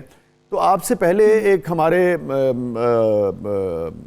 پی ایف کے ایئر فورس کے ایک ہمارے وہ تھے اور ان کا بیٹا آپ کو یاد ہے وہ بھی نکلے تھے لیکن کسی وجہ سے وہ ایک حادثے کا شکار ہو گیا. تو جس وقت آپ دوران سفر تھے تو ہم بڑی دعائیں کرتے تھے آپ کے لیے یار کہ فخر جو ہے اللہ تعالیٰ خیریت سے واپس آ جائے. بہت شکریہ وسیم. میں یہی آپ کو بات بتانا چاہ رہا تھا کہ یہ بھی اللہ تعالیٰ کا ہر چیز میں کوئی ڈیزائن ہوتا ہے. پہلی بات تو یہ کہ میں نے کیا, میں کامیاب ہوا, پروردگار کی رب کی مرضی. بے شک. میں نے جب یہ پریس کانفرنس کر کے اناؤنس کیا تھا نا تو اس سے وہ ایسے ہوا تھا کہ کچھ مہینے پہلے بابر سلمان اور حارث سلمان باپ بیٹا تھے, جی انہی کی بات ذکر کر رہا تھا. تو جو سلمان صاحب تھے وہ بیسیکلی پاکستان پاک فضائیہ سے ان کا تعلق تھا, ریٹائر ہو گئے تھے, امریکہ میں مقیم تھے. ان کا بیٹا جو تھا ان کے ساتھ تھا. انہوں نے بھی یہ دنیا کا ہمارے جو سیارے کا پورا مکمل چکر ہے, ایک جگہ سے شروع کر کے دوسری جگہ ختم کرنے کا, اس کا سفر شروع کیا تھا. اور پیسفک اوشن میں ان کا جہاز گر گیا تھا, حادثہ پیش آیا تھا. دونوں باپ بیٹا جو تھے وہ چل بسے تھے. تو یہ چیز میرے دماغ میں ضرور تھی اور میں یہ چاہتا تھا کہ پاکستان کا نام ہوا بازی کے شعبے میں ضرور آئے. اور میں آپ بتاؤں 2015 میں یہ سارا سلسلہ میرے شروع ہوا. 2015 میں نے اناؤنس کیا اور 2018 میں جا کے پھر میں یہ سفر کرنے میں فائنلی کامیاب ہوا. 3 سال لگے اس کو. دنیا جہان کی رکاوٹیں آتی نہیں, دنیا جہان کے مسائل آتے رہے, لیکن وہ پروردگار نے میرے لیے شاید یہ رکھا تھا کہ تاریخ میں اپنا نام لکھوانے میں کامیاب ہوں گا. پاکستان کی اور دنیا کی تاریخ کا پہلا پاکستانی جس نے یہ کامیابی سے سفر کیا. یہ بھی اس کی مرضی تھی, یہ بھی اس کی مرضی تھی. تو قدرت کے نظارے آپ دیکھ لیتے ہیں نا, قدرت کے نظارے.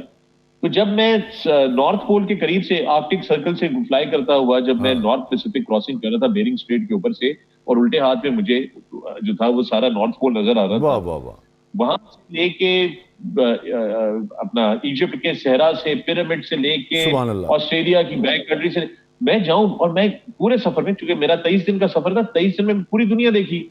پوری دنیا کے اندر جب آپ یہ اس طرح کا سفر اکٹھا 23 دن میں کرتے ہیں نا, تو اس وقت آپ کو احساس ہوتا ہے کہ پروردگار کا مطلب اس یعنی کہ بیان پھر بھی آپ نہیں کر سکتے. فَبِأَيِّ آلَاءِ رَبِّكُمَا تُكَذِّبَانِ. بے شک تھینک یو سو مچ. جی آپ مکمل کر لیجئے جو کہنا چاہ رہے ہیں. بس میں یہی کہنا چاہتا تھا. میں ویسے آپ کا بہت شکریہ ادا کرنا. نہیں آپ کا بہت بہت شکریہ, آپ نے اتنا وقت دیا. تھینک یو سو مچ. شکریہ ادا کرنا چاہتا ہوں, اس لیے ایک وجہ سے شکریہ ادا کرنا چاہتا ہوں, اگر آپ کو جملہ کمپلیٹ کر لوں آپ کی اجازت ہو تو. پلیز. وہ یہ ہے کہ ہمارے ملک میں ہمارے ہاں ہماری زبان پہ, ہماری جو قومی زبان ہے نا اردو, اس کے اوپر ہماری نوجوان نسل کے اندر یہ بڑے کم لوگ رہ گئے ہیں جو کہ ہمارے ماڈرن لٹریچر کو شیپ دے سکیں آنے والی نسلوں کے لیے. اور جو آپ کی خدمات ہیں اس سلسلے میں, اس حوالے سے, یہ اب آپ دوستی کا ثبوت دے رہے ہیں. نہیں میں دوستی میں آج تک آپ سے میں نے پرسنلی تمہیں کبھی یہ بات نہیں بولی. میں تم پہ آ جاتا ہوں, میں نے تمہیں پرسنلی کبھی بھائی یہ بات نہیں بولی.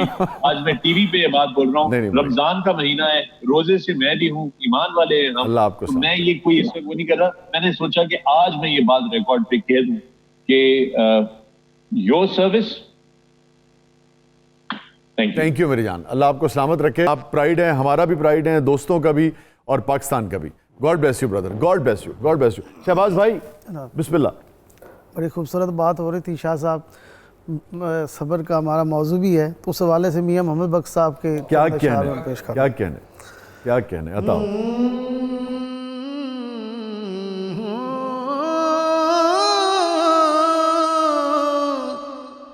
سائیں فرماندے نے نارو نارو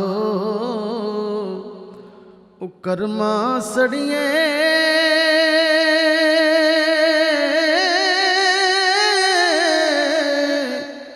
کر کچھ صبر سدنے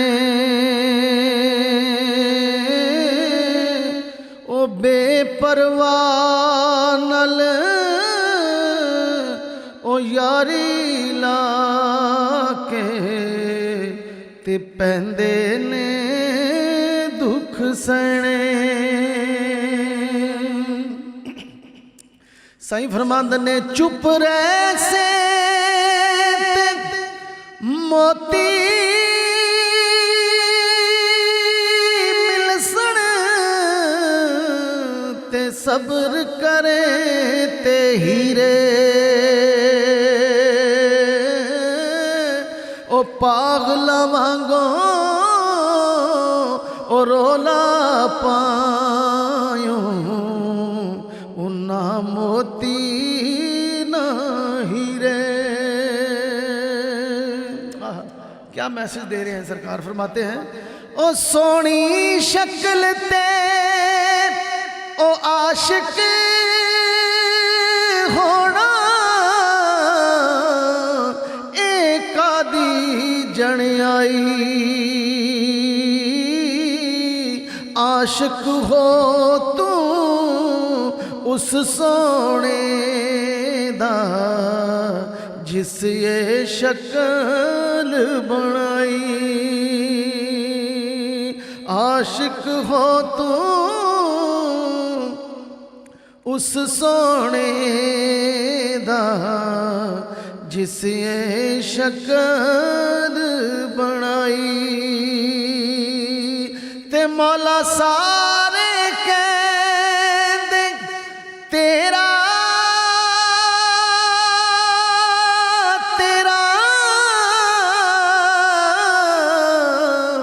تے میں بھی آکھاں تیرا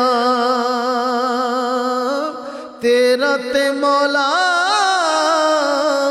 کچھ نہیں جانا کدے تمہیں کہہ چھڑ میرا. تے بھائی بھائیاں دے درد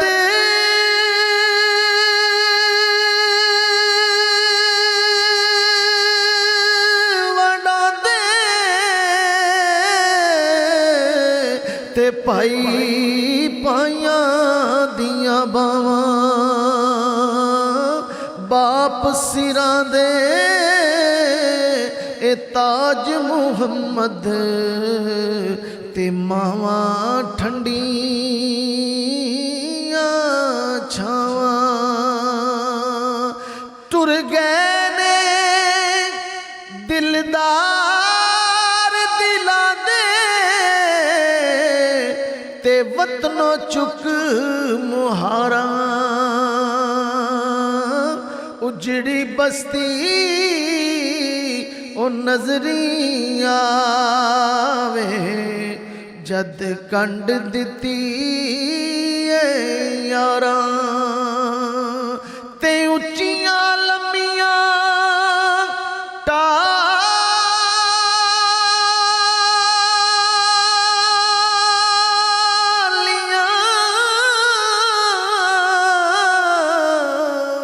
تے کھڑیاں جنہاں دیاں چھاواں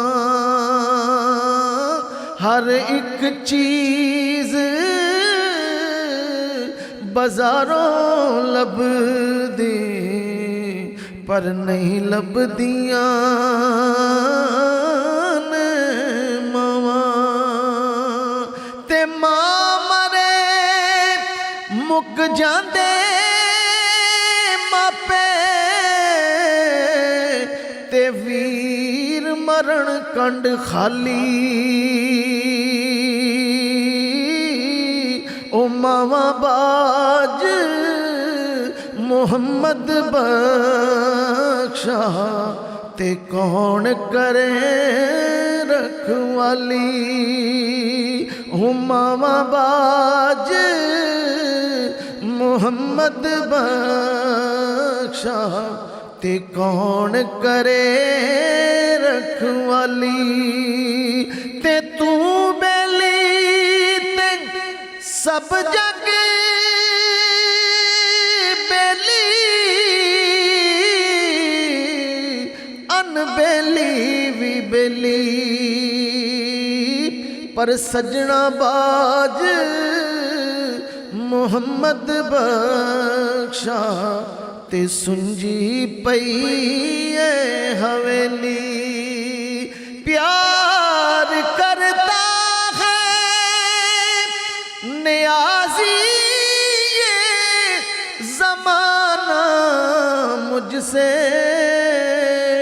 پیار کرتا ہے نیازی یہ زمانہ مجھ سے یہ میری ماں کی دعاؤں کا اثر لگتا ہے یہ میری ماں کی دعاؤں کا اثر لگتا ہے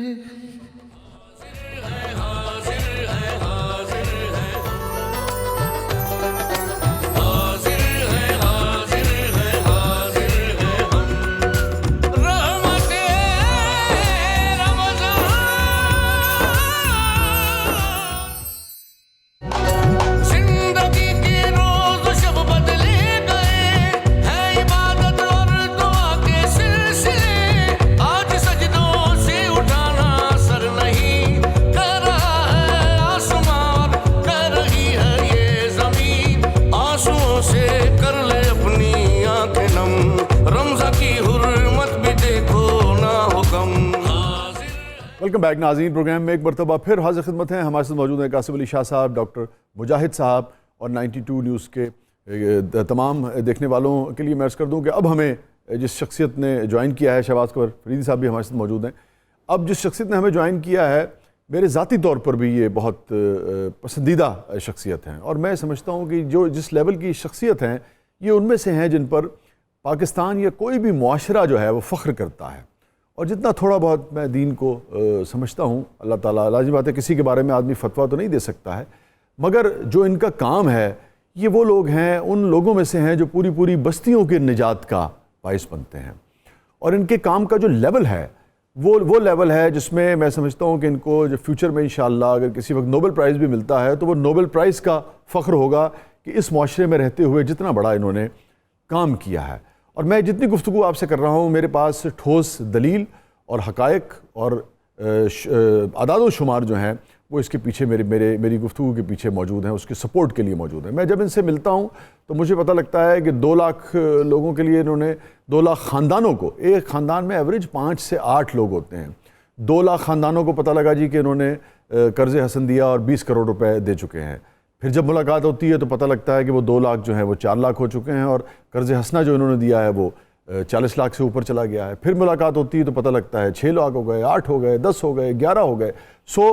یہ تعداد جو ہے یہ 1 ملین سے اوپر بڑھ چکی ہے. 1 ملین سے اوپر خاندانوں کو, اور تقریباً 1.25 ارب روپیہ اس عرصے میں انہوں نے 1.25 ارب روپیہ یعنی کہ آلموسٹ اب تقریباً $2.25 بلین جو ہے وہ انہوں نے قرض حسن کے طور پہ دیا. اور یہ اس سے ملتا جلتا کام ہم دیکھتے ہیں بنگلہ دیش میں بھی ہو رہا ہے, گرامین بینک کی صورت میں, اور بھی دنیا میں ہو رہا ہے. مگر جو الگ بات ہے ناظرین, جو اہم بات ہے, میں پہلے اس شخصیت کا تعارف کرا دوں تاکہ آپ انہیں دیکھ بھی سکیں, پھر میں ان کے سامنے یہ گفتگو بھی جاری رکھوں گا. ڈاکٹر امجد ثاقب صاحب اخوت کے کرتا دھرتا جو ہیں, کرتا دھرتا ویسے زیادہ خوبصورت لفظ نہیں ہے لیکن اس وقت میرے ذہن میں یہی آ رہا ہے, اخوت کے سربراہ جو ہیں وہ اس وقت ہمارے ساتھ موجود ہیں. میں امجد بھائی میں گزارش یہ کر رہا تھا, اور میں ہر ملاقات میں آپ سے یہ کہتا ہوں کہ اصل جو آپ کا کام ہے نا وہ یہ ہے کہ امجد بھائی ہم نے اس ملک کا جو وقار تھا اور لوگوں کا جو اعتماد تھا وہ ہم نے کھو دیا تھا. پوری دنیا ہم سے یہ کہتی ہے, سارے انڈیکس جو ہیں وہ ہم سے یہ کہتے ہیں, ہمارا تجربہ, ہمارا مشاہدہ یہ کہتا ہے کہ ہم مالی طور پر بیشتر لوگ جو ہیں وہ ایک کرپٹ قوم ہو چکے ہیں, اور ہمارا تو کوئی یعنی کہ اخلاقی کردار جو ہے وہ اس حوالے سے بالکل رہا نہیں, ہم پستیوں کو چھو رہے ہیں. مگر آپ نے اس قوم کو 1.25 ارب روپیہ دیا, اور آپ کا جو ریشو ہے جو ریٹرن کا وہ تقریباً 99% ہے. یعنی کہ جس شخص کو آپ نے 50,000 دیا اس نے بھی واپس کر دیا, جس کو 10,000 دیا اس نے بھی واپس کر دیا, جس کو 1,00,000 دیا اس نے بھی واپس کر دیا. آپ نے جو مجھے, میری قوم کو یہ اعتبار دیا ہے کہ ہم کرپٹ نہیں ہیں, ہم قرضے کھانے والے نہیں ہیں, ہمارا عام آدمی جو ہے وہ بے ایمان نہیں ہے, یہ اعتبار اس سے بھی بڑھا ہے جتنا آپ نے لوگوں کو قرض دے کر وہ کیا ہے. یہ اعتبار میں ہمیشہ آپ سے پوچھتا ہوں, یہ اعتبار آپ نے کیسے قائم کیا میرے لوگوں پہ کہ یہ تو آپ اس کو 10,000 دیں تو وہ, اور دلچسپ بات یہ ہے ڈاکٹر صاحب کہ پھر آپ یہ بتاتے ہیں کہ جس کو 10,000 دیتے ہیں وہ اس کے بعد ڈونر بن جاتا ہے آپ کا. مجھے اجازت ہے جی کچھ کہنے کی؟ بسم اللہ. تو پہلے تو میں آپ کا مشکور ہوں, آپ ہمیشہ محبت کا اظہار کرتے ہیں, اور آپ کی خود سے اتنے بڑے آپ دردمند شخص ہیں, آپ کے سینے میں اتنا خوبصورت دل ہے, تو میں آپ کی خدمات کا بھی معترف ہوں. جو معزز پارٹیسپینٹس جہاں بیٹھے ہوئے ہیں ان کے لیے بھی میری دعا ہے. تو دیکھیں, بنیادی بات یہ ہے کہ ہمارا کوئی کمال نہیں ہے, یہ دراصل 2 بنیادی فلسفہ حیات ہیں جن کو ہم نے پکڑا, سبحان اللہ, تو اس نے کامیابی کی منزل پہ پہنچا دیا. بڑے آدمی کا لڑ پکڑ لینا تو آپ کے لیے منزل آسان ہو جاتی ہے. کیا کہنے ڈاکٹر؟ تو پہلی چیز جو ہم نے پکڑی وہ ہے مواخات. ٹھیک ہے, یہ کس کا پیغام ہے؟ جو وہ ہستی جو آپ کی بھی محبوب ترین ہستی ہے, ہماری نبی پاک صلی اللہ علیہ وسلم نے کہا کہ زندگی کی خوبصورت لمحہ وہ ہے جب اپنے جیسے یا اپنے سے کسی کم حیثیت اور وسائل والے شخص کو جا کے تم کہو گے کہ تم میرے بھائی ہو. یہ ہے مواقع. سبحان اللہ, سبحان اللہ. دوسرا کام قرض حسن, اس کے بارے میں بھی اللہ کے رسول نے فرمایا کہ صدقہ کی 10 نیکیاں, قرض حسن کی 18 نیکیاں. اللہ اکبر, اللہ اکبر. تو وہ کام ہماری سمجھ میں آئے, یہ اللہ کی توفیق ہے کہ اس نے ہمیں یہ کام سمجھائے, اور ہم نے کہا کہ جذبہ مواخات سے سرشار ہو کر اس کی عملی تعبیر یوں ڈھونڈیں گے کہ ہم لوگوں سے کہیں گے کہ یہ لو بھائی چند رقم 10, 20, 50 ہزار روپے, ہاتھ پھیلانا, بھیک نہیں مانگنی, عزت نفس پہ بوجھ نہیں آنے دینا, محنت کرنی. واہ واہ واہ. تو اخلاص تھا, پھر آپ جیسے دوست تھے, ساتھی تھے, الحمدللہ. تو یہ معجزہ رونما ہوا. آپ کی اجازت سے میں تھوڑی سی تصحیح بھی کروں گا کہ 1.25 ارب نہیں سر, 110 ارب روپے کی رقم ہم دے چکے ہیں. جی معذرت, بالکل ٹھیک کہہ رہے, 110 ارب. اور 30 لاکھ خاندان ہیں جو تقریباً 1.5 سے 2 کروڑ افراد بنتے ہیں. 30 لاکھ. اس میں حکومت, جی اس میں حکومت کی تعاون بھی شامل ہے, اس میں لوگوں کا آپ جیسے مخیر حضرات کا تعاون بھی شامل ہے. اچھا, آپ یہ ساری کی ساری رقم جب لوگوں کو چلی گئی تو آپ بالکل درست کہتے ہیں کہ یہ رقم دینا تو کوئی اتنا بڑا کام نہیں ہے. یہ یقیناً ایک بڑا کام ہے, مگر جو دوسرا کام ہے نا, دوسرا کام وہ سنہری حروف میں لکھے جانے والا. اس نے مجھے اعتبار دیا, میرے ایک فرد کو اعتبار دیا پاکستان میں کہ یار ہم کرپٹ نہیں ہیں. سر یہی میں عرض کرنا چاہتا ہوں. آپ نے بالکل بہت خوبصورت الفاظ میں میرے دل کی بات کہی کہ ہم نے اس قوم کو اس کا اعتبار لوٹایا ہے. کچھ لوگ کہتے ہیں کہ ہم بد دیانت ہیں, ہم جھوٹے ہیں, ہم مکار ہیں, ہم بھی. یہ 30 لاکھ لوگ کون ہیں جو پیسا درست استعمال کرتے ہیں, واپس کرتے ہیں, پھر اضافے کے ساتھ واپس کرتے ہیں. اللہ اکبر, اللہ اکبر. تو یہ ہے قوم. اس قوم پر اس قوم کے پوٹینشیل کو کسی نے اسیس نہیں کیا، اس قوم کی صلاحیت کا کسی کو ادراک نہیں ہوا، اس کے اندر جو دیانت صداقت ہے اس تک کوئی پہنچ نہیں پایا۔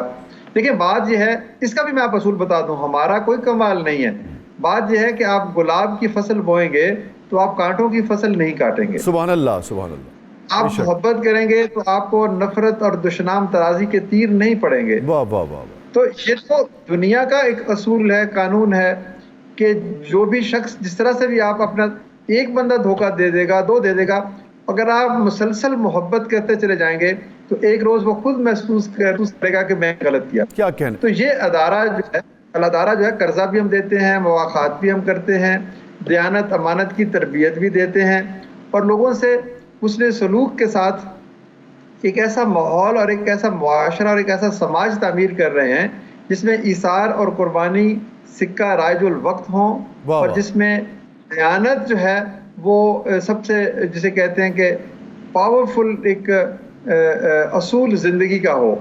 تو میں آپ کو بتا نہیں سکتا واسع بھائی کہ کس قدر خوبصورت لوگ ہیں ہمارے ارد گرد۔ بے شک ہم نے ان کو اگر تعصب کی اینک اتار کے مواخات کی اینک پہن کر دیکھیں تو ان کے اندر وہ حسن و خوبی نظر آئے گی کہ آپ کا دل چاہے گا کہ میں اپنی زندگی کا ہر لمحہ ان کے لیے نچھاور کر دوں۔ سبحان اللہ، سبحان ایسی اللہ۔ کہانیاں ہیں، 30 لاکھ یہ افراد نہیں، یہ خاندان ہیں، اور خاندان نہیں، یہ کہانیاں ہیں، کہانیاں بالکل درست کہہ رہے ہیں، محبت کی قربانی کی کہانیاں ہیں۔ ہم نے بس صرف یہ کیا کہ ایک سسٹم بنا کر ان کے سامنے رکھ دیا، راستہ تو یہ طے کرتے ہیں، منزلیں تو یہ مارتے ہیں، ساری کی ساری محنت کا حاصل ہے کہ رقم واپس بھی ہوتی ہے، ویلتھ جنریٹ ہوتی ہے، دولت کی ریل پیل ہوتی ہے، لوگوں میں ایثار آتا ہے۔ اور اس میں ایک اور چیز دیکھیں، یہ اللہ کا حکم ہے کہ میں صدقے کو بڑھاتا ہوں اور سود کو کم کرتا ہوں۔ جی جی جی جی۔ تو یہ صدقات کو بڑھانا ہی اصل چیز ہے جس سے ہم سود ختم کر سکتے ہیں۔ اس رمضان المبارک کے مہینہ میں آپ کے توسط سے یہ پیغام دینا چاہوں گا کہ ہم صبح و شام منبر و محراب سے لے کر پارلیمنٹ اور گلی کوچوں تک یہ دعویٰ کرتے ہیں کہ ہم سود کے خلاف ہیں اور ہم ایک سود سے پاک معاشرہ بنانا چاہتے ہیں۔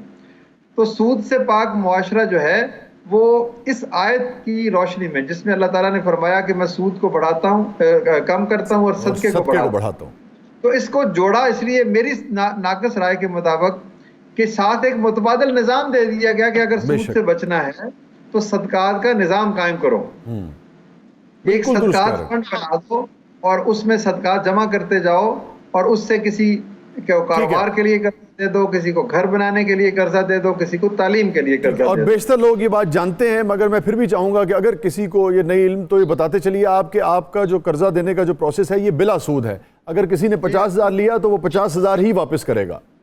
وسیع بھائی ایک صرف بات کہنے دیجئے کہ قرض تو ہوتا ہی وہ ہے جو بغیر سود کے دیا جائے، واہ واہ واہ، جو سود کے ساتھ دیا جائے وہ قرض نہیں ہوتا، وہ کاروبار ہوتا ہے۔ واہ واہ، بالکل کاروبار نہیں کرتے۔ کیا کہنے آج کیا کہنے۔ اب یہ فرمائیے گا ڈاکٹر صاحب کہ یہ جو ہے جن خاندانوں کو آپ دیتے ہیں اربوں کھربوں کروڑوں قرضہ معاف کرنے والے ملک میں جو آپ کی ریٹ آف ریٹرن ہے، جو واپس کرنے کی شرح ہے، وہ کتنے % ہے؟ یعنی کہ 30 لاکھ میں سے کتنے لوگ پھر واپس کر دیتے ہیں یہ قرضہ؟ سر یہ دنیا میں ایسی شرح نہیں ہے، یہ بھی پاکستانی قوم کا ایک اعزاز ہے کہ 99.9%۔ کیا بات ہے، کیا بات حیرت انگیز ہے ڈاکٹر صاحب، یہ ایک میجک ہے جو آپ نے اخوت کے اور بلا سود اس کے اور صدقے کے تحت، صدقے کے فلسفے کے تحت جو آپ نے کر دکھایا ہے۔ یقین جانیے اتنا بڑا کام ہے کہ جس کی تعریف جو ہے وہ بیان ہی نہیں ہو سکتی ہے ڈاکٹر صاحب، جتنی تعریف ہے۔ اب یہ فرمائیے ڈاکٹر صاحب کہ ان دنوں میں چونکہ کرونا کے اوپر بھی بہت لوگوں کے اوپر معاشی دباؤ ہے بہت زیادہ، آپ کو اپنا سسٹم چلانے کے لیے کیا آپ لوگوں سے کہنا چاہیں گے، آپ ہیں اور عوام ہیں؟ سر ہم نے جو کرونا میں آغاز میں کھانے بھی کھلائے، لاکھوں لوگوں کو راشن بیگ بھی تقسیم کیے، فائنینشیل اسسٹنس بھی کی، ہسپتالوں کے ساتھ مل کے کام کیا، لیکن اب ہم نے ایک اور پروڈکٹ شروع کی ہے۔ جس طرح حکومت نے 12 ملین خاندانوں کو یہ احساس پروگرام کے تحت رقم دی، یہ بہت بڑا کام تھا۔ ہم نے یہ کہا کہ اس کے اوپر بھی 2-3 ملین خاندان ایسے ہیں جو لائن میں لگ کر راشن بیگ نہیں لینا چاہتے، جو 30-40-50 ہزار روپے کماتے تھے لیکن دکان بند ہو گئی، وہ پیسے آمدنی ختم ہو گئی۔ تو ہم کہتے ہیں ان کو کہ ان کو 10 15 20 ہزار روپے.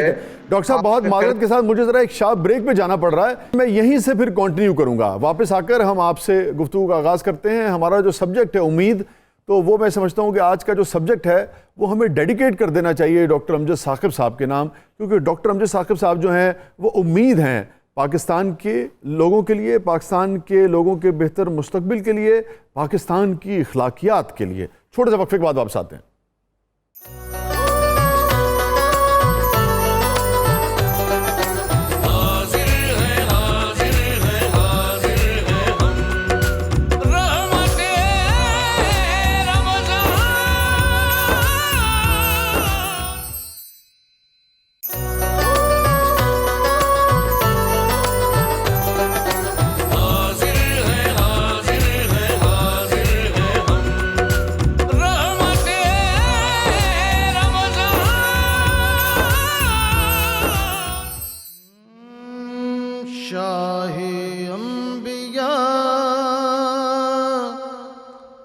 کرم فرمائیے,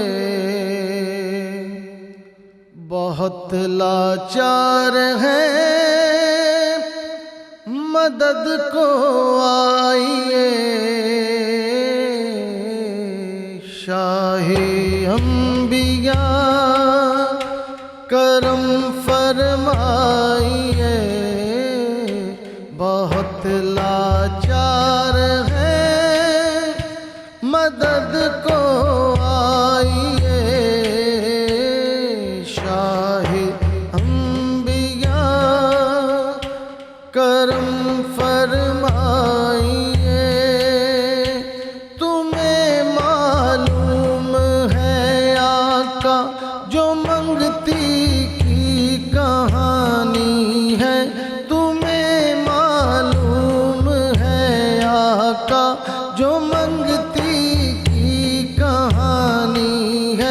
وہی دکھڑے پرانے ہیں, وہی چوٹیں پرانی ہیں.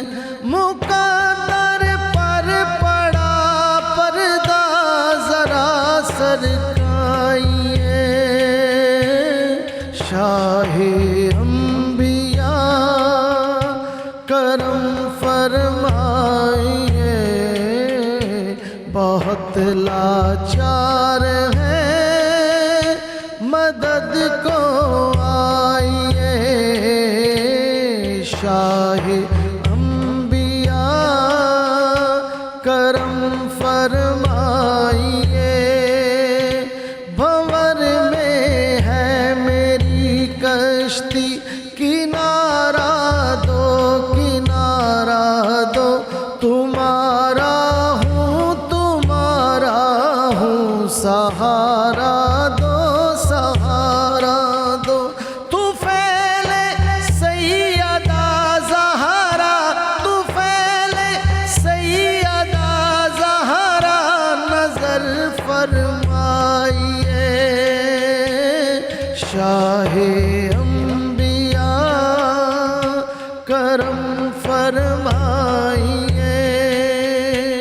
علی کا دو صدقہ, حسن کا دو ہمیں صدقہ, علی اکبر علی اصغر مولا عباس کا صدقہ. علی اکبر علی اصغر مولا سجاد کا صدقہ. طفیل ثانی زہرا,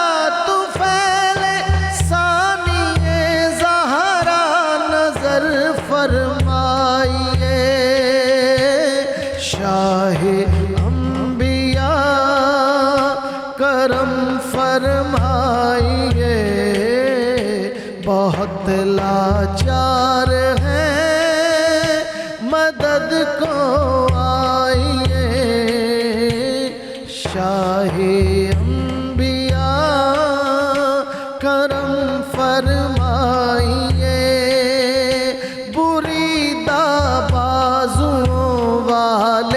علم بردار کا صدقہ, امام کربلا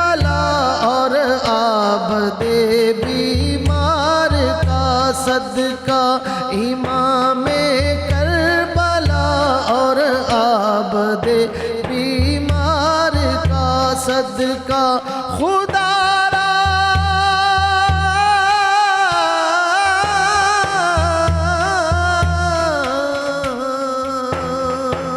یا رسول اللہ میرے آقا ثانی زہرا بس نظر فرمائیے شاہ انبیاء کرم فرمائیے کرم فرمائیے. سبحان اللہ, کیا کہنا ہے شہباز, کیا کہنا ہے, جزاک اللہ جزاک اللہ. جی امجد بھائی میری آواز آپ تک آ رہی ہے؟ بالکل جی آپ اپنے کچھ اس وقت جو آپ کے پلانز ہیں اس کے بارے میں کچھ شیئر کر رہے تھے ہم سے. جی میں وہی ایک تو میں اس نعت رسول مقبول کے سحر میں ڈوبا ہوا تھا کہ سب انہی کا کرم ہے سر, سب کچھ انہی کا کرم ہے. بے شک بے شک. میں عرض یہ کر رہا تھا کہ ہم نے کھانے بھی کھلائے, راشن بھی دیے, الحمدللہ پیش کیے لوگوں کو. اب ہم نے یہ سوچا کہ جیسے میں نے آپ کو عرض کیا کہ جو 12 ملین سے اوپر کے کچھ خاندان ہیں, 2-3 ملین, ان کو ہم کیوں نہ قرض حسن دیں, کیونکہ وہ نہیں چاہتے کہ وہ راشن میں لگ کر راشن بیگ اکٹھے کریں یا کوئی اور چیز لگیں. اپنی ایک عزت نفس ہر شخص کی ہوتی ہے, وہ ایک پروقار زندگی بسر کرنا چاہتا ہے. تو یہ لوگ ہیں جو 30-40 ہزار روپے کماتے تھے اور اب سڈنلی ان کی وہ آمدنی رک گئی. تو ظاہر ہے الحمدللہ یہ دن ایسے تو نہیں رہیں گے, ایک دفعہ پھر روشنی نمودار ہوگی, ماحول ٹھیک ہوگا, تو یہ پھر سے اپنے روزگار پہ 30-40 ہزار کمانے لگیں گے. تو آج اگر ہم ان کو 20,000 روپے قرض کی صورت میں پیش کر دیں تو کل کو یہ 500,000 روپے مہینے کے اعتبار سے واپس کر دیں گے. سبحان اللہ. تو یہ ہے وہ طریقہ جس سے آپ کسی شخص کو اس کے مرتبے سے نیچے گرنے سے بچاتے ہیں اور اس کے ساتھ محبت کرتے ہیں. ہم لوگوں کو کہتے ہیں ہمیں پیسے نہیں چاہیے, ہم کہتے ہیں کہ آپ اپنے الیکٹریشین کو, اپنے پلمبر کو, اپنے درزی کو, اپنے کسی دوست غریب رشتہ دار کو کہو یار کورونا نے تمہارا کاروبار ختم کیا, میں تمہارے ساتھ ہوں. اللہ اکبر.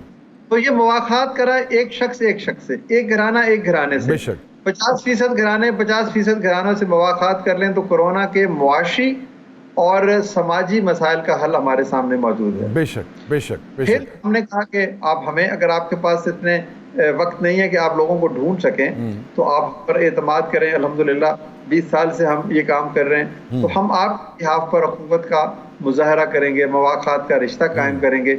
اور یہ ہے رمضان المبارک میں سب سے بہترین کام کہ کیسے لوگوں کے دکھ کو, مصیبت کو, مشکل کو کم کیا جائے. تو یہ ہے وہ کا نظام جس کے لیے ہم جدوجہد کر رہے ہیں, جس کے ذریعے سے سود ختم ہوگا, جس کے ذریعے سے ایثار پیدا ہوگا. تو یہ ہمارا نیا پروڈکٹ ہے, اس کو ہم کورونا ایمرجنسی ریلیف لون کہہ رہے ہیں. بغیر سود کے یہ پیسے جاتے ہیں اور لوگوں کو اس سے آسانیاں پیدا ہوتی ہیں, ان کو یہ احساس ہوتا ہے کہ وہ اکیلے نہیں ہیں. یہ میں نے آپ کے ساتھ پہلے بھی ایک دفعہ کہا تھا کہ غربت اکیلے رہ جانے کا نام. بے شک. اچھا ڈاکٹر صاحب آخری سوال, جی آخری سوال, آپ کیسے اگر کوئی رابطہ کرنا چاہے تو کیسے آپ سے رابطہ کرے گا؟ سر ہماری ویب سائٹ ہے www.akhuwat.org.pk. 800 شہر ہیں, دفاتر ہیں 400 شہروں میں. اب الحمدللہ اخوت کے لاکھوں بورورز گلی کوچوں میں موجود ہیں. آپ گوگل کر لیں, آپ ویب سائٹ چلے جائیں تو ہمارے تمام جو ہے وہ کانٹیکٹس مل سکتے ہیں. آپ ہمیں آواز دے کے دیکھیں وسیع بھائی, ہم حاضر ہو جائیں گے. اللہ آپ کو سلامت رکھے, ہم تو اللہ تعالیٰ سب کو سلامت رکھے, ہم تو آپ کی آواز میں آواز ملانے والے میں شامل ہیں اور ڈے ون سے ہیں. جزاک اللہ, بہت بہت شکریہ ڈاکٹر صاحب, آپ بڑے آدمی ہیں اور بڑا کام کر رہے ہیں. ایک لفظ کہنے دیجئے کہ آپ نے ہمیشہ اخوت کا جو علم بلند کیا ہے, میں آپ کے لیے دعا بھی کرتا ہوں اور دل کی گہرائیوں سے شکریہ ادا کرتا ہوں. بڑی محبت, بڑی محبت, جزاک اللہ. حضرت یہ ہے امید پاکستان کی. آپ اندازہ کریں یار کہ 30 لاکھ لوگ اور 30 لاکھ خاندان, اگر 5 بھی لوگ لگائیں آپ تو 1.5 کروڑ کے قریب تو صرف یہ بنتا ہے. مگر جو پیسہ لوٹانے کا جو ریٹ ہے وہ حیرت انگیز ہے, 99 کچھ جو ہے. امید جو ہے وہ اب ہمارا چونکہ موضوع ہے اور ڈاکٹر صاحب امید دلانے والوں میں سے ہیں, تو مجھے تو میرے پاس ایک دو چیزیں تھی لیکن وقت چونکہ کم ہے تو میں چاہوں گا کہ ہم ذرا شاہ صاحب سے اس پہ شروع کرتے ہیں. شاہ صاحب یہ بتائیے کہ امید کا کامیابی سے کیا تعلق ہوتا ہے؟ شاہ صاحب کامیابی امید کے بغیر ممکن ہی نہیں. انسان قدم اٹھاتا ہے, قدم اٹھانے کی وجہ امید ہوتی ہے کہ میں منزل پہ پہنچ جاؤں گا. ایک دہقان دانے گندم کے وہ بوتا ہے اس امید کے ساتھ کہ میں نے فصل حاصل کرنی ہے اور اس کا پھل مجھے ملے گا. ایک سواری وہ گاڑی میں بیٹھتی ہے اپنی منزل کی امید کے ساتھ کہ میں پہنچ جاؤں گا. سبحان اللہ. میں سمجھتا ہوں کہ دنیا کا کوئی سفر, کسی بھی طرح کا سفر, وہ دنیاوی سفر ہے یا باطنی سفر ہے, وہ امید کے دم سے قائم ہے. اور ڈاکٹر امجد ثاقب صاحب کی کیا بات ہے, وہ میں تو انہیں کہتا ہوں مرشد ہیں, بے شک خیر کے کام کرنے والوں کے مرشد ہیں. ان کے کام سے اور یہ جو 99.9% کی ریشو وہ بتاتے ہیں, اس سے بڑی ایک امید پیدا ہوتی ہے کہ یہ قوم کوئی عام قوم نہیں ہے, یہ اتنی کریکٹر فور اور اتنی ایماندار ہے, باکردار قوم ہے. یہ بھی دیکھیے کہ یہ خیر کی خبریں, ان خبروں کا نشر ہونا, ان کا تذکرہ, ان پہ لکھا بولا جانا بہت ضروری ہے. بہت ضروری, بالکل درست. کیونکہ اس کے مقابلے میں کہیں منفی خبریں زیادہ ہوتی ہیں اور وہ منفی خبریں لوگوں کی امید چھین لیتی ہیں. امید ہر رشتے میں, ہر تعلق میں, ہر کاروبار, ہر کام میں, ہر آغاز پہ, اور سفر کی صعوبتوں اور تکالیف کو بھی ختم کرنے کے لیے اگر کوئی سہارا ہے تو وہ امید کا سہارا ہے. امید ایک بڑا اہم کام ہے اس وقت پورے معاشرے میں. شاہ صاحب ایک دوسرے کی امید کو چھیننا نہیں چاہیے. واہ واہ واہ. راستے آس نہیں توڑنی چاہیے. سب سے بڑا جو راہزن ہے ڈاکو کسی مسافر کے لیے, وہ آس کا ٹوٹنا ہے, امید کا چھیننے والا اور ہوپ کو فنا کر دینے والے. کئی ایسے کریکٹرز ہیں. آپ کی بات بڑی ہوتی ہے. آپ دیکھیے کہ جو ڈاکٹر امید دلائے اس کا مریض اسی بیماری میں انہی علامات کے ساتھ سب کچھ سیم ہو تو پتہ لگتا ہے وہ 2 سال جی جاتا ہے, اور کوئی بدمزاج ڈاکٹر اگر ٹھک کر کے منہ پہ مار دے بات کو تو پتہ لگتا ہے 6 مہینے میں مریض ختم ہو جاتا ہے. ڈاکٹر صاحب اپنا شاہ صاحب, ڈاکٹر کی لکھی ہوئی دوائی پتہ نہیں اثر کرتی ہے کہ نہیں کرتی, لیکن ڈاکٹر کا رویہ 100% اثر کرتا ہے. یعنی وہ جب مریض کو سن رہا ہے, دیکھ رہا ہے, بات کر رہا ہے, شائستگی ہے, اخلاق ہے اور رویہ ٹھیک ہے, تو وہ دوائی جو بعد میں کھانی ہے اس کا اثر ابھی سے شروع ہو جاتا ہے اور وہ امید کے ساتھ بہتر ہونا شروع ہو جاتا ہے. آپ یہ دیکھیے کہ یہ امید چھیننے والے, اس کے مقابلے میں امید دینے والوں کی بڑی ضرورت ہے. شاید پتہ نہیں موٹیویشنل سپیکرز کتنے ہوں, لیکن ڈی موٹیویشنل سپیکرز بہت زیادہ ہیں جن کا کام شک میں ڈالنا ہے, جن کا کام. مجھے نا وہ ایک چیز یاد آ گئی, بعض لوگ اتنے انہی کے ہوتا ہے نا کہ نا امیدی کی بھی حد ہوتی ہے, انتہا ہوتی ہے, اور ہمیں ہمارے معاشرے میں پائے جاتے ہیں. آپ اپنی بات پہ مکمل کیجیے گا. مثال کے طور پہ ایک صاحب تھے, تو ان کے ہاتھ میں ایک بچہ جو ہے وہ آیا, تو کسی کے گھر مبارکباد دینے کے بچہ انہوں نے گود میں لیا. وہ کہنے لگے واہ واہ واہ کڈا سونا بچہ آئے گا, پر دیکھو یار ایک دن انہیں بھی مر جانا ہے. استغفر اللہ. تو کچھ ایسے بھی لوگ ہوتے ہیں, اور کچھ ایسے ہوتے ہیں کہ آپ کی یعنی کہ 80 سال بھی عمر ہو تو وہ سمجھتے ہیں کہ میں بھی رہوں گا, اور اتنی امید. یہ امید دینے والے لوگوں کی بڑی ضرورت ہوتی ہے, اور ہمیں ایک خیر کا کام کرنا چاہیے کہ اپنے ارد گرد لوگوں کی نا امیدی چھین لینی چاہیے. چند جملے آپ کے کندھے پہ ہاتھ رکھنا, اخلاق سے بات کرنا, پور امید رہنے دینا. بعض اوقات ایسا ہوا شاہ صاحب کہ میں اپنی سواری نہیں تھی, گاڑی نہیں تھی, اور میں نے اوبر کریم لے لی, اور حسب عادت, کل شارق بھائی بڑی اچھی بات کر رہے تھے, میں باز نہیں آ سکتا امید دینے سے یا موٹیویٹ کرنے سے. تو اترنے لگا تو اس اوبر کے ڈرائیور نے مجھے کہا کہ شاہ صاحب میں انتہائی آج تکلیف میں تھا, سٹریس میں تھا. چند جملوں نے مجھے تازہ کر دیا. تو خبر نہیں ہے کہ آپ کے چند جملے کسی کا کانٹا نکال, سبحان اللہ, اس کی تکلیف ختم ہو جائے. یہ بھی بڑا خیر کا کام ہے, کسی کی تکلیف کو سن لینا. جی جی جی, آپ صرف سن لیں, وینٹ آؤٹ کر دے, تو وہ ٹھیک ہو جاتا ہے.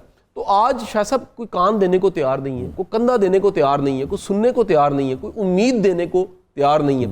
امید ایک ایسا خیر کا کام ہے, امید سے ایمان بچ جاتا ہے. واہ, اگر اس کی تھوڑی سی وضاحت فرما دی. بعض اوقات کسی کی نا امیدی اس کی مایوسی میں بدلتی ہے, وہ مایوسی ڈپریشن میں جاتا ہے. ڈپریشن ایمان کو ختم کر دیتا ہے. بالکل درست. آپ کسی کی امید کا سامان پیدا کر دیجئے, وہ امید کا سامان اس کی زندگی میں ایمان کو کم از کم قائم رکھے گا. تو آپ کی تھوڑی سی مدد, اور ایسی مدد جو جس کی بھی امید ہی نہ ہو, یہ بڑا خوبصورت عمل ہے.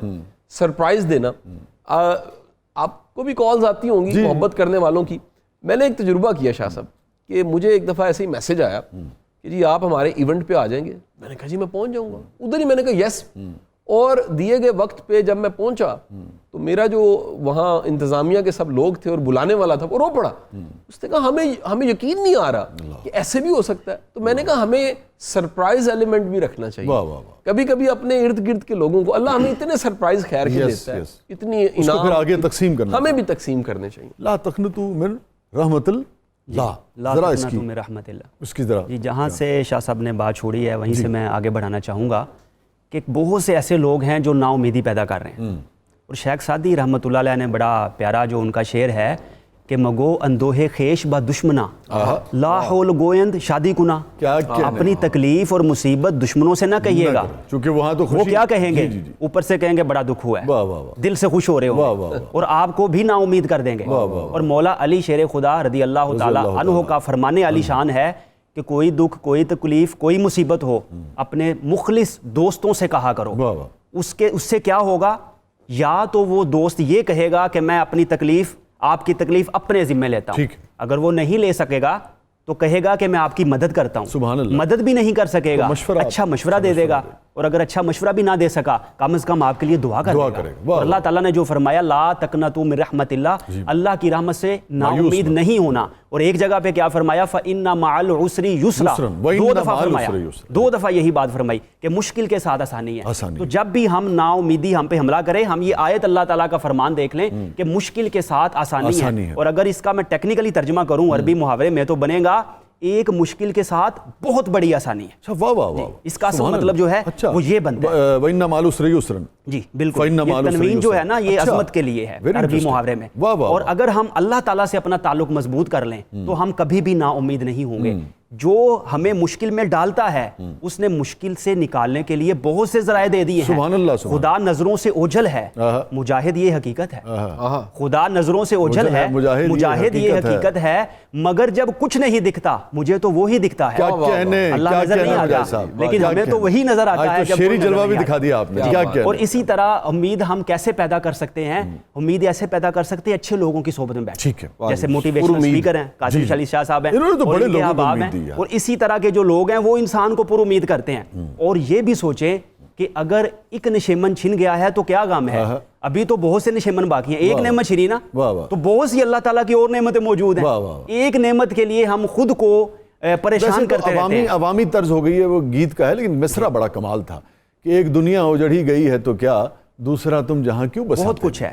شیخ سعدی رحمۃ اللہ علیہ کہتے ہیں ایک دفعہ میں صرف زندگی میں مایوس ہوا, میرے پاؤں میں جوتا نہیں تھا, مسجد کی طرف جا رہا تھا, آگے گیا مسجد کے پاس دیکھا کہ ایک شخص ہے جس کے پاؤں ہی نہیں ہے. اللہ اکبر. تو میں نے اللہ رب العزت کا شکر ادا کیا, جوتا نہیں دیا, پاؤں تو دیے. تو اس کا مطلب ہے, کل یہ شاہ صاحب نے بھی بیان فرمائی تھی یہی روایت, اس کا مطلب ہے کہ نا امیدی سے بچنے کی ایک صورت یہ ہے کہ آپ اپنے سے نیچے والوں کو دیکھتے ہیں تو آپ کو امید جو ہے وہ ملتی رہے گی. دنیاوی امور میں اپنے سے کم درجے والے کو دیکھیں, دینی امور میں اپنے سے بلند کو دیکھیں, تاکہ آپ مزید ترقی تاکہ آپ کو اور یعنی کہ انرجی ملے اور ملے. آپ کچھ اور کہنا چاہ رہے تھے اس پہ؟ جی میں یہ اس میں اور بات کرنا چاہ رہا تھا کہ ایک شخص کو حضرت رابعہ بصریہ نے دیکھا کہ اس نے سر پہ پٹی باندھی ہوئی ہے. فرمایا کیا ہوا؟ کہنے لگا جی سر میں درد ہے. تو آپ نے فرمایا کہ کتنے عرصے بعد ہوا؟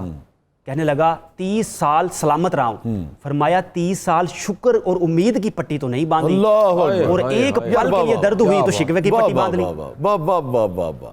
میں ویسے ذاتی بات کمی کرنی بھی نہیں چاہیے, لیکن ایک چیز چونکہ امید کی ہے تو اگر آپ اجازت دیں تو میں بھی شیئر کر لوں کہ ایک تو مجھے وہ اس سے بڑی امید ملتی ہے کہ آقا نے فرمایا کہ اگر تمہیں یہ یقین ہو کہ صبح تمہاری ڈیتھ ہو جائے گی تو بھی وہ کھجور کا پودا جو تم لگا رہے ہو وہ ضرور لگاؤ. کس قدر پر امید. اور آپ ہم سب جانتے ہیں کہ کھجور کا پودا جو ہے وہ تروں کی طرح یا تربوز کی طرح یا اس طرح نہیں ہوتا کہ آپ ابھی اگائیں تو اس کے 6 مہینے بعد پتہ لگے گا آپ کو, بڑا عرصہ لگتا ہے. اس کے اتنا انسان کو آپٹیمسٹک ہونا چاہیے, اتنا پر امید ہونا چاہیے.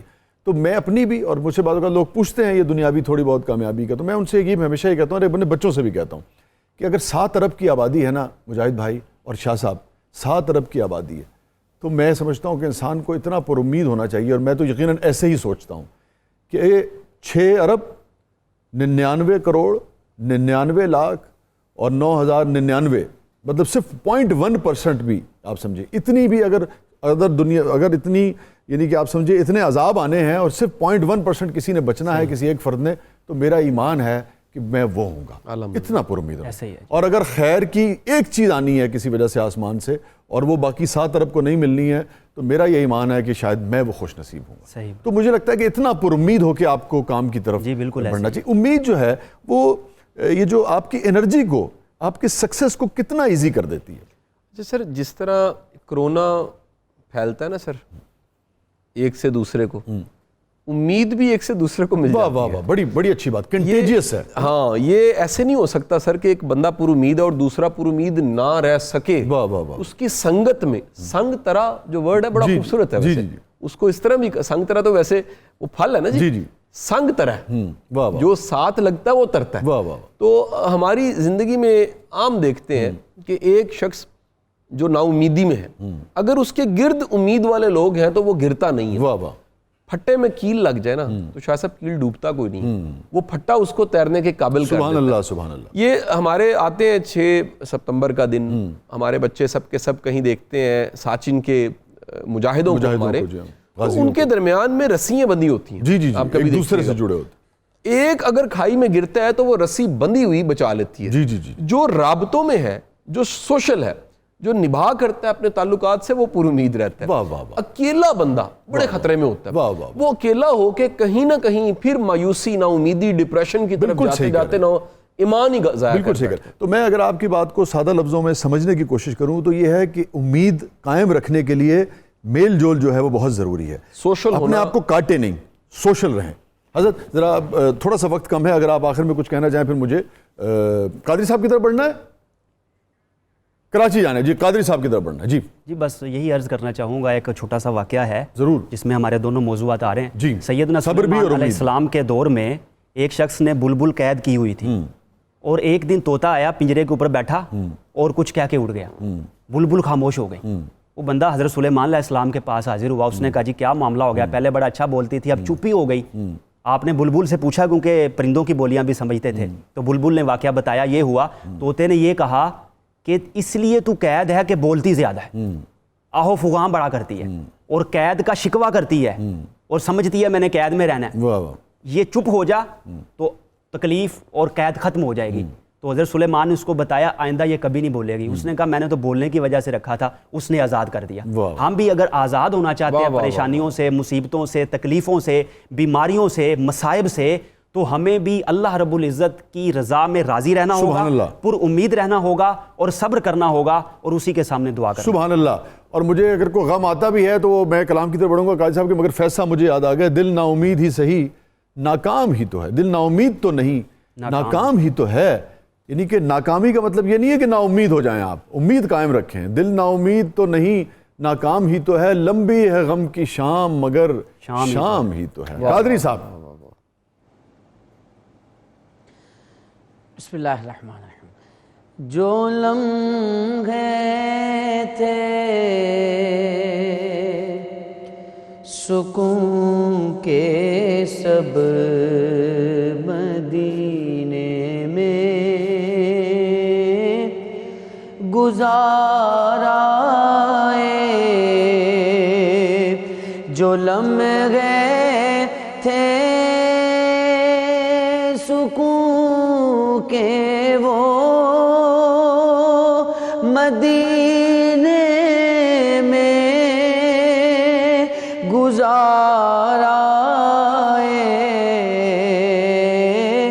دل مضطر وطن میں اب تجھے کیوں کر قرار آئے, خزاں کو حکم ہے داخل نہ ہو طیبہ کی گلیوں میں, خزاں کو حکم ہے داخل نہ ہو طیبہ کی گلیوں میں, اجازت ہے نسیماں آئے بہار آئے،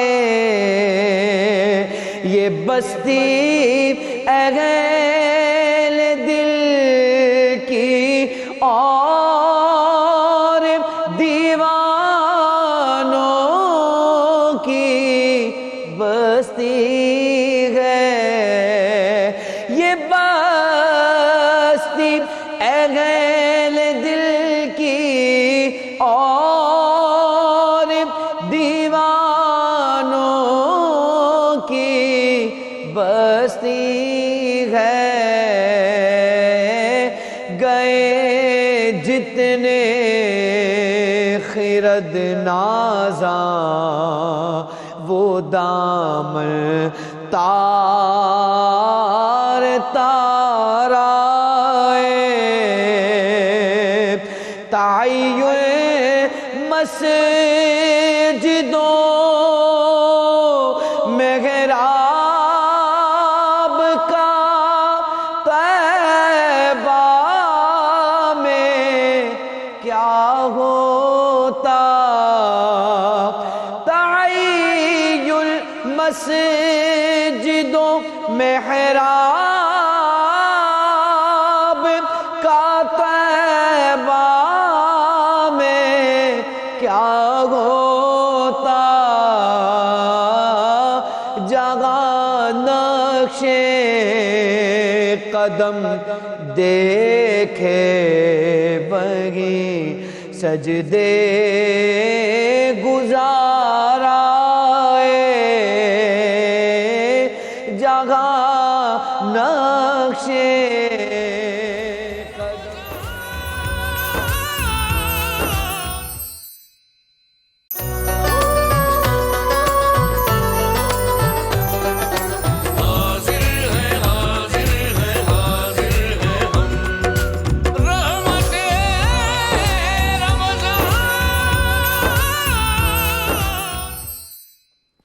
بسم الله الرحمن الرحيم. اللهم صل على سيدنا محمد معدن الجود والكرم وآله وأصحابه وبارك وسلم. يا شاه جيلا يا شاه جيلا يا شاه جيلا، سقاني الحب كأسات الوصال، فقلت لخمرتي نحوي تعالي سعت، ومشت لنحوي في كؤوس، فهمت بسكرتي بين الموالي، فقلت لسائر الأقطاب لموا بحالي، وادخلوا وأنتم رجالي، وهموا واشربوا وأنتم جنودي، فساقي القوم بالوافي ملالي، شربتم فضلتي من بعد سكري، ولا نلتم علوي واتصالي، مقامكم العلا جمعا ولكن مقامي فوقكم ما زال عالي. يا شاه جيلا يا شاه جيلا يا شاه جيلا، أنا في حضرة التقريب وحدي يصرفني وحسبي ذو الجلال، أنا البازي وشهب كل شيخ ومن ذا في الرجال أعطي مثالي، كساني خلعة بطراز عزم وتوجني بتيجان الكمال، وأطلعني على سر قديم وقلدني وأعطاني سؤالي، وولاني على الأقطاب جمعا فحكمي نافذ في كل حال، فلو ألقيت سري في بحار لصار الكل غورا في الزوال، ولو ألقيت سري في جبال لدكت واختفت بين الرمال. يا شاه جيلا يا شاه جيلا يا شاه جيلا، ولو ألقيت سري فوق نار لخمدت وانطفت من سر حالي، ولو ألقيت سري فوق ميت لقام بقدرة المولى تعالي، وما منها شهور أو دهور تمر وتنقضي إلا أتالي، وتخبرني بما يأتي ويجري وتعلمني فأقصر عن جدالي، مريديهم وطب واشتح وغني وافعل ما تشاء السماء فالاسم عالي. مريدي لا تخف الله ربي أعطاني رفعة نلت المنال. توبوا لي في السماء والأرض دقت وشاؤوس السعادة قد بدا لي. بلاد الله ملكي تحت حكمي ووقتي قبل قلبي قد صفى لي. يا شاه جيلا يا شاه جيلا يا شاه جيلا. نظرت إلى بلاد الله جمعا كخردلة على حكم اتصالي. درست العلم حتى صرت قطبا ونلت السعد من مولى الموالي. رجالي في هواجرهم صيام وفي ظلم الليالي كاللآلي. وكل ولي له قدم وإني على قدم النبي بدر الكمال. نبي هاشمي مكي حجازي هو جد به نلت الموالي. مريدي لا تخف واش فإني عزوم قاتل عند القتال. أنا الجيلي محي الدين اسمي وأعلامي على رأس الجبال. أنا الحسني والمخدى مقامي وقدامي على عنق الرجال. وعبد القادر المشهور اسمي وجدي صاحب العين الكمال. تقبلني ولا تردد سؤالي. أغثني سيدي انظر بحالي. يا شاه جيلا يا شاه جيلا يا شاه جيلا. اللهم صل على سيدنا محمد معدن الجود والكرم وآله وأصحابه وبارك وسلم. يا رحمن يا الله يا رحمن يا الله يا رحمن يا الله يا رحمن يا الله يا غفار يا الله يا غفار يا الله يا غفار يا الله يا غفار يا الله يا رزاق يا الله يا رزاق يا الله يا رزاق يا الله يا رزاق يا الله يا سلام يا الله يا سلام يا الله يا سلام يا الله يا سلام يا الله يا الله يا الله يا الله يا الله يا الله يا الله. دل کو نور کر دے سختی دور کر دے اپنا قرب دے کر دوری دور کر دے. اللہ اکبر. حضرت دعا کرا دیجیے. بسم اللہ الرحمن الرحیم. اللہم صلی علی سیدنا و مولانا محمد و آلہ و صحبہ اجمعین. اللہم ربنا ظلمنا انفسنا وإن لم تغفر لنا وترحمنا لنکونن من الخاسرین. لا الہ الا انت سبحانک انی کنت من الظالمین. اللہم ربنا آتنا فی الدنیا حسنہ وفی الآخرۃ حسنہ وقنا عذاب النار. یا الہی رحم فرما مصطفیٰ کے واسطے. یا رسول اللہ کرم کیجئے خدا کے واسطے. مشکلیں حل کر شہ مشکل کشا کے واسطے. کربلائیں رد شہید کربلا کے واسطے. سید سجاد کے صدقے میں ساجد کر مجھے. علم حق دے باقر علم ہدا کے واسطے. تڑپنے پھڑکنے کی توفیق دے. دل مرتضیٰ سوز صدیق دے.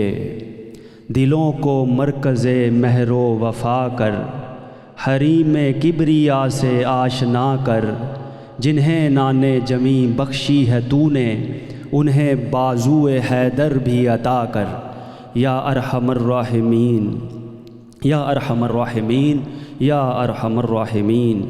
ہم سب تیری بارگاہ میں حاضر ہیں. شرکا ہاتھ اٹھائے ہوئے ہیں.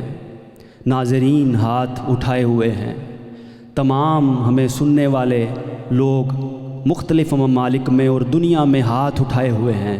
یا اللہ، اگرچہ ہمارے ہاتھ خالی ہیں، ہماری جھولیاں خالی ہیں، لیکن ہمارے ان خالی ہاتھوں کو اور ہماری ان خالی جھولیوں کو اپنی مغفرت سے، رحمت سے، عنایت سے، لطف و کرم سے اور دعا کی قبولیت سے بھر دے۔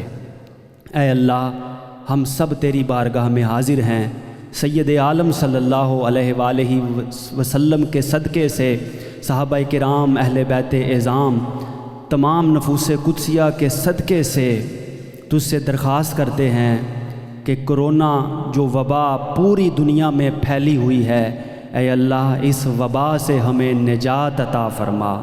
جو لوگ اس وبا کا شکار ہو چکے ان کو صحت کاملہ عاجلہ عطا فرما۔